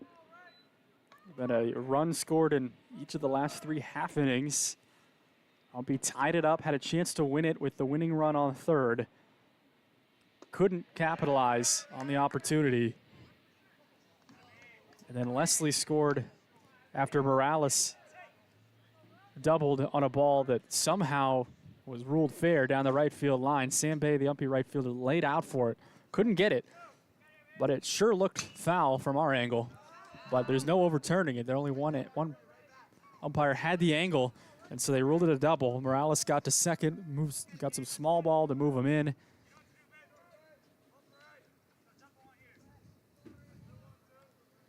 And UMPI worked out of a jam to avoid a second run in the inning coming in.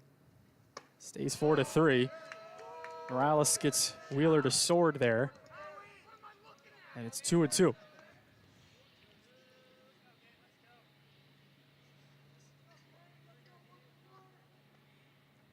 The pitch. Swing and a miss. Strike 3. Wheeler is down. And there is one out here in the bottom of the 8th. Remember, the first guy was retired in the bottom of the 7th as well before UMPI rallied. Got guys on base.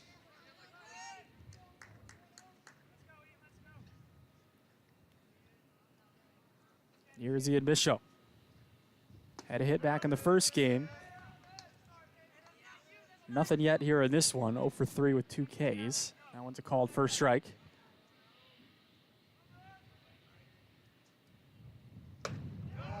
Chases that one up the ladder there for strike 2.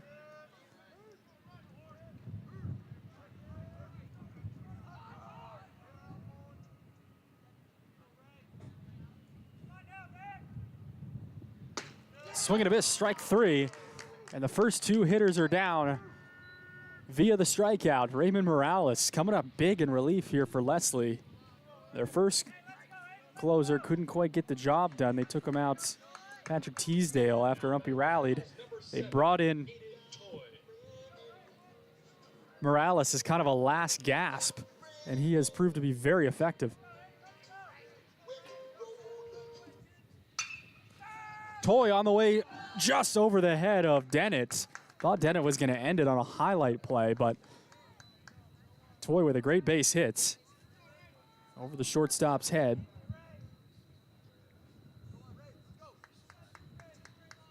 Now batting for the Owls, number 6, Mason Long.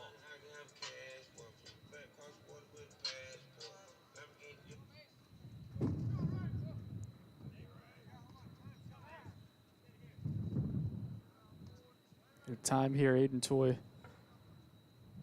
Trying to tie his shoe here. The last hope for UMPI. That tying run over at first base. With 2 outs here in the bottom of the 8th. It was supposed to be in the 7-inning game. Got extended into the 8th when UMPI rallied to tie it in the 7th.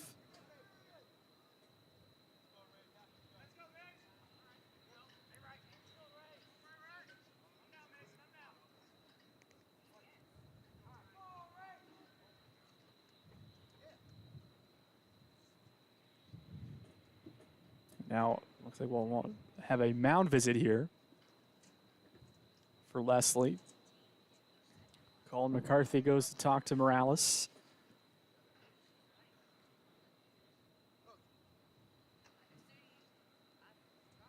And now Coach Mercier is out of the dugout. We're going to beckon Coach Burns on, so I don't know what this could be about.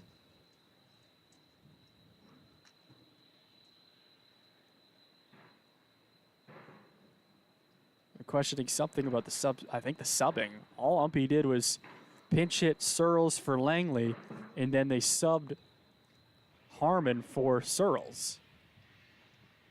And Mercier seems to be okay with the explanation. Just a little bit of confusion there.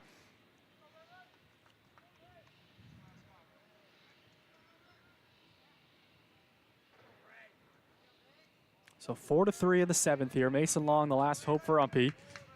Spencer Harmon awaits with a bat on deck. A PO, although he did have an at-bat earlier in the year in crunch time when they had to.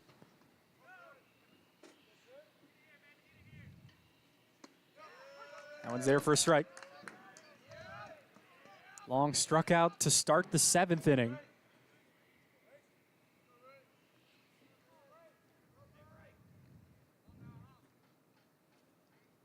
Toy the runner on first. The 0-1 drops in there for strike 2. UMPI down to their last strike. Mason Long will have to battle here if he wants to keep UMPI in it. Long does have a base hit in this one.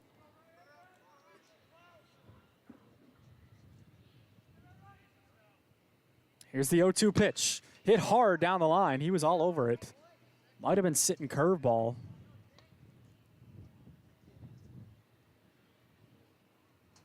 Or had to have been sitting fastball, not sitting curveball, would have been way behind it, but ripped it out in front of it, foul.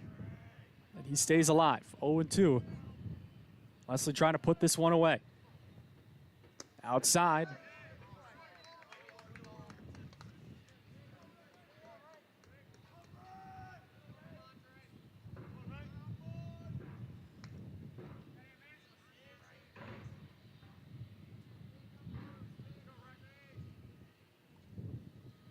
Ball and 2 strikes to Long. He pops it up in the air. Over is shot, and he catches it. And the Lynx put it away in extra innings. 4-3 is your final as they went ahead 3-2 in the 7th in a game that was in deadlock before UMPI tied it at 3, and then they came into the 8th inning, went ahead, and then get the job done in the bottom of the 8th. But what a game we had in Game 2. It was a decisive victory for Lesley in Game 1, 14-2, and in this one, a dandy we were treated to. 4-3 is your final. The Lynx avoid the upset as UMPI will drop to 1-9 in conference play. That's going to do it for our broadcast here today. As UMPI will move on to play Linden this weekend, with Lesley moving on to play Dean College later this week.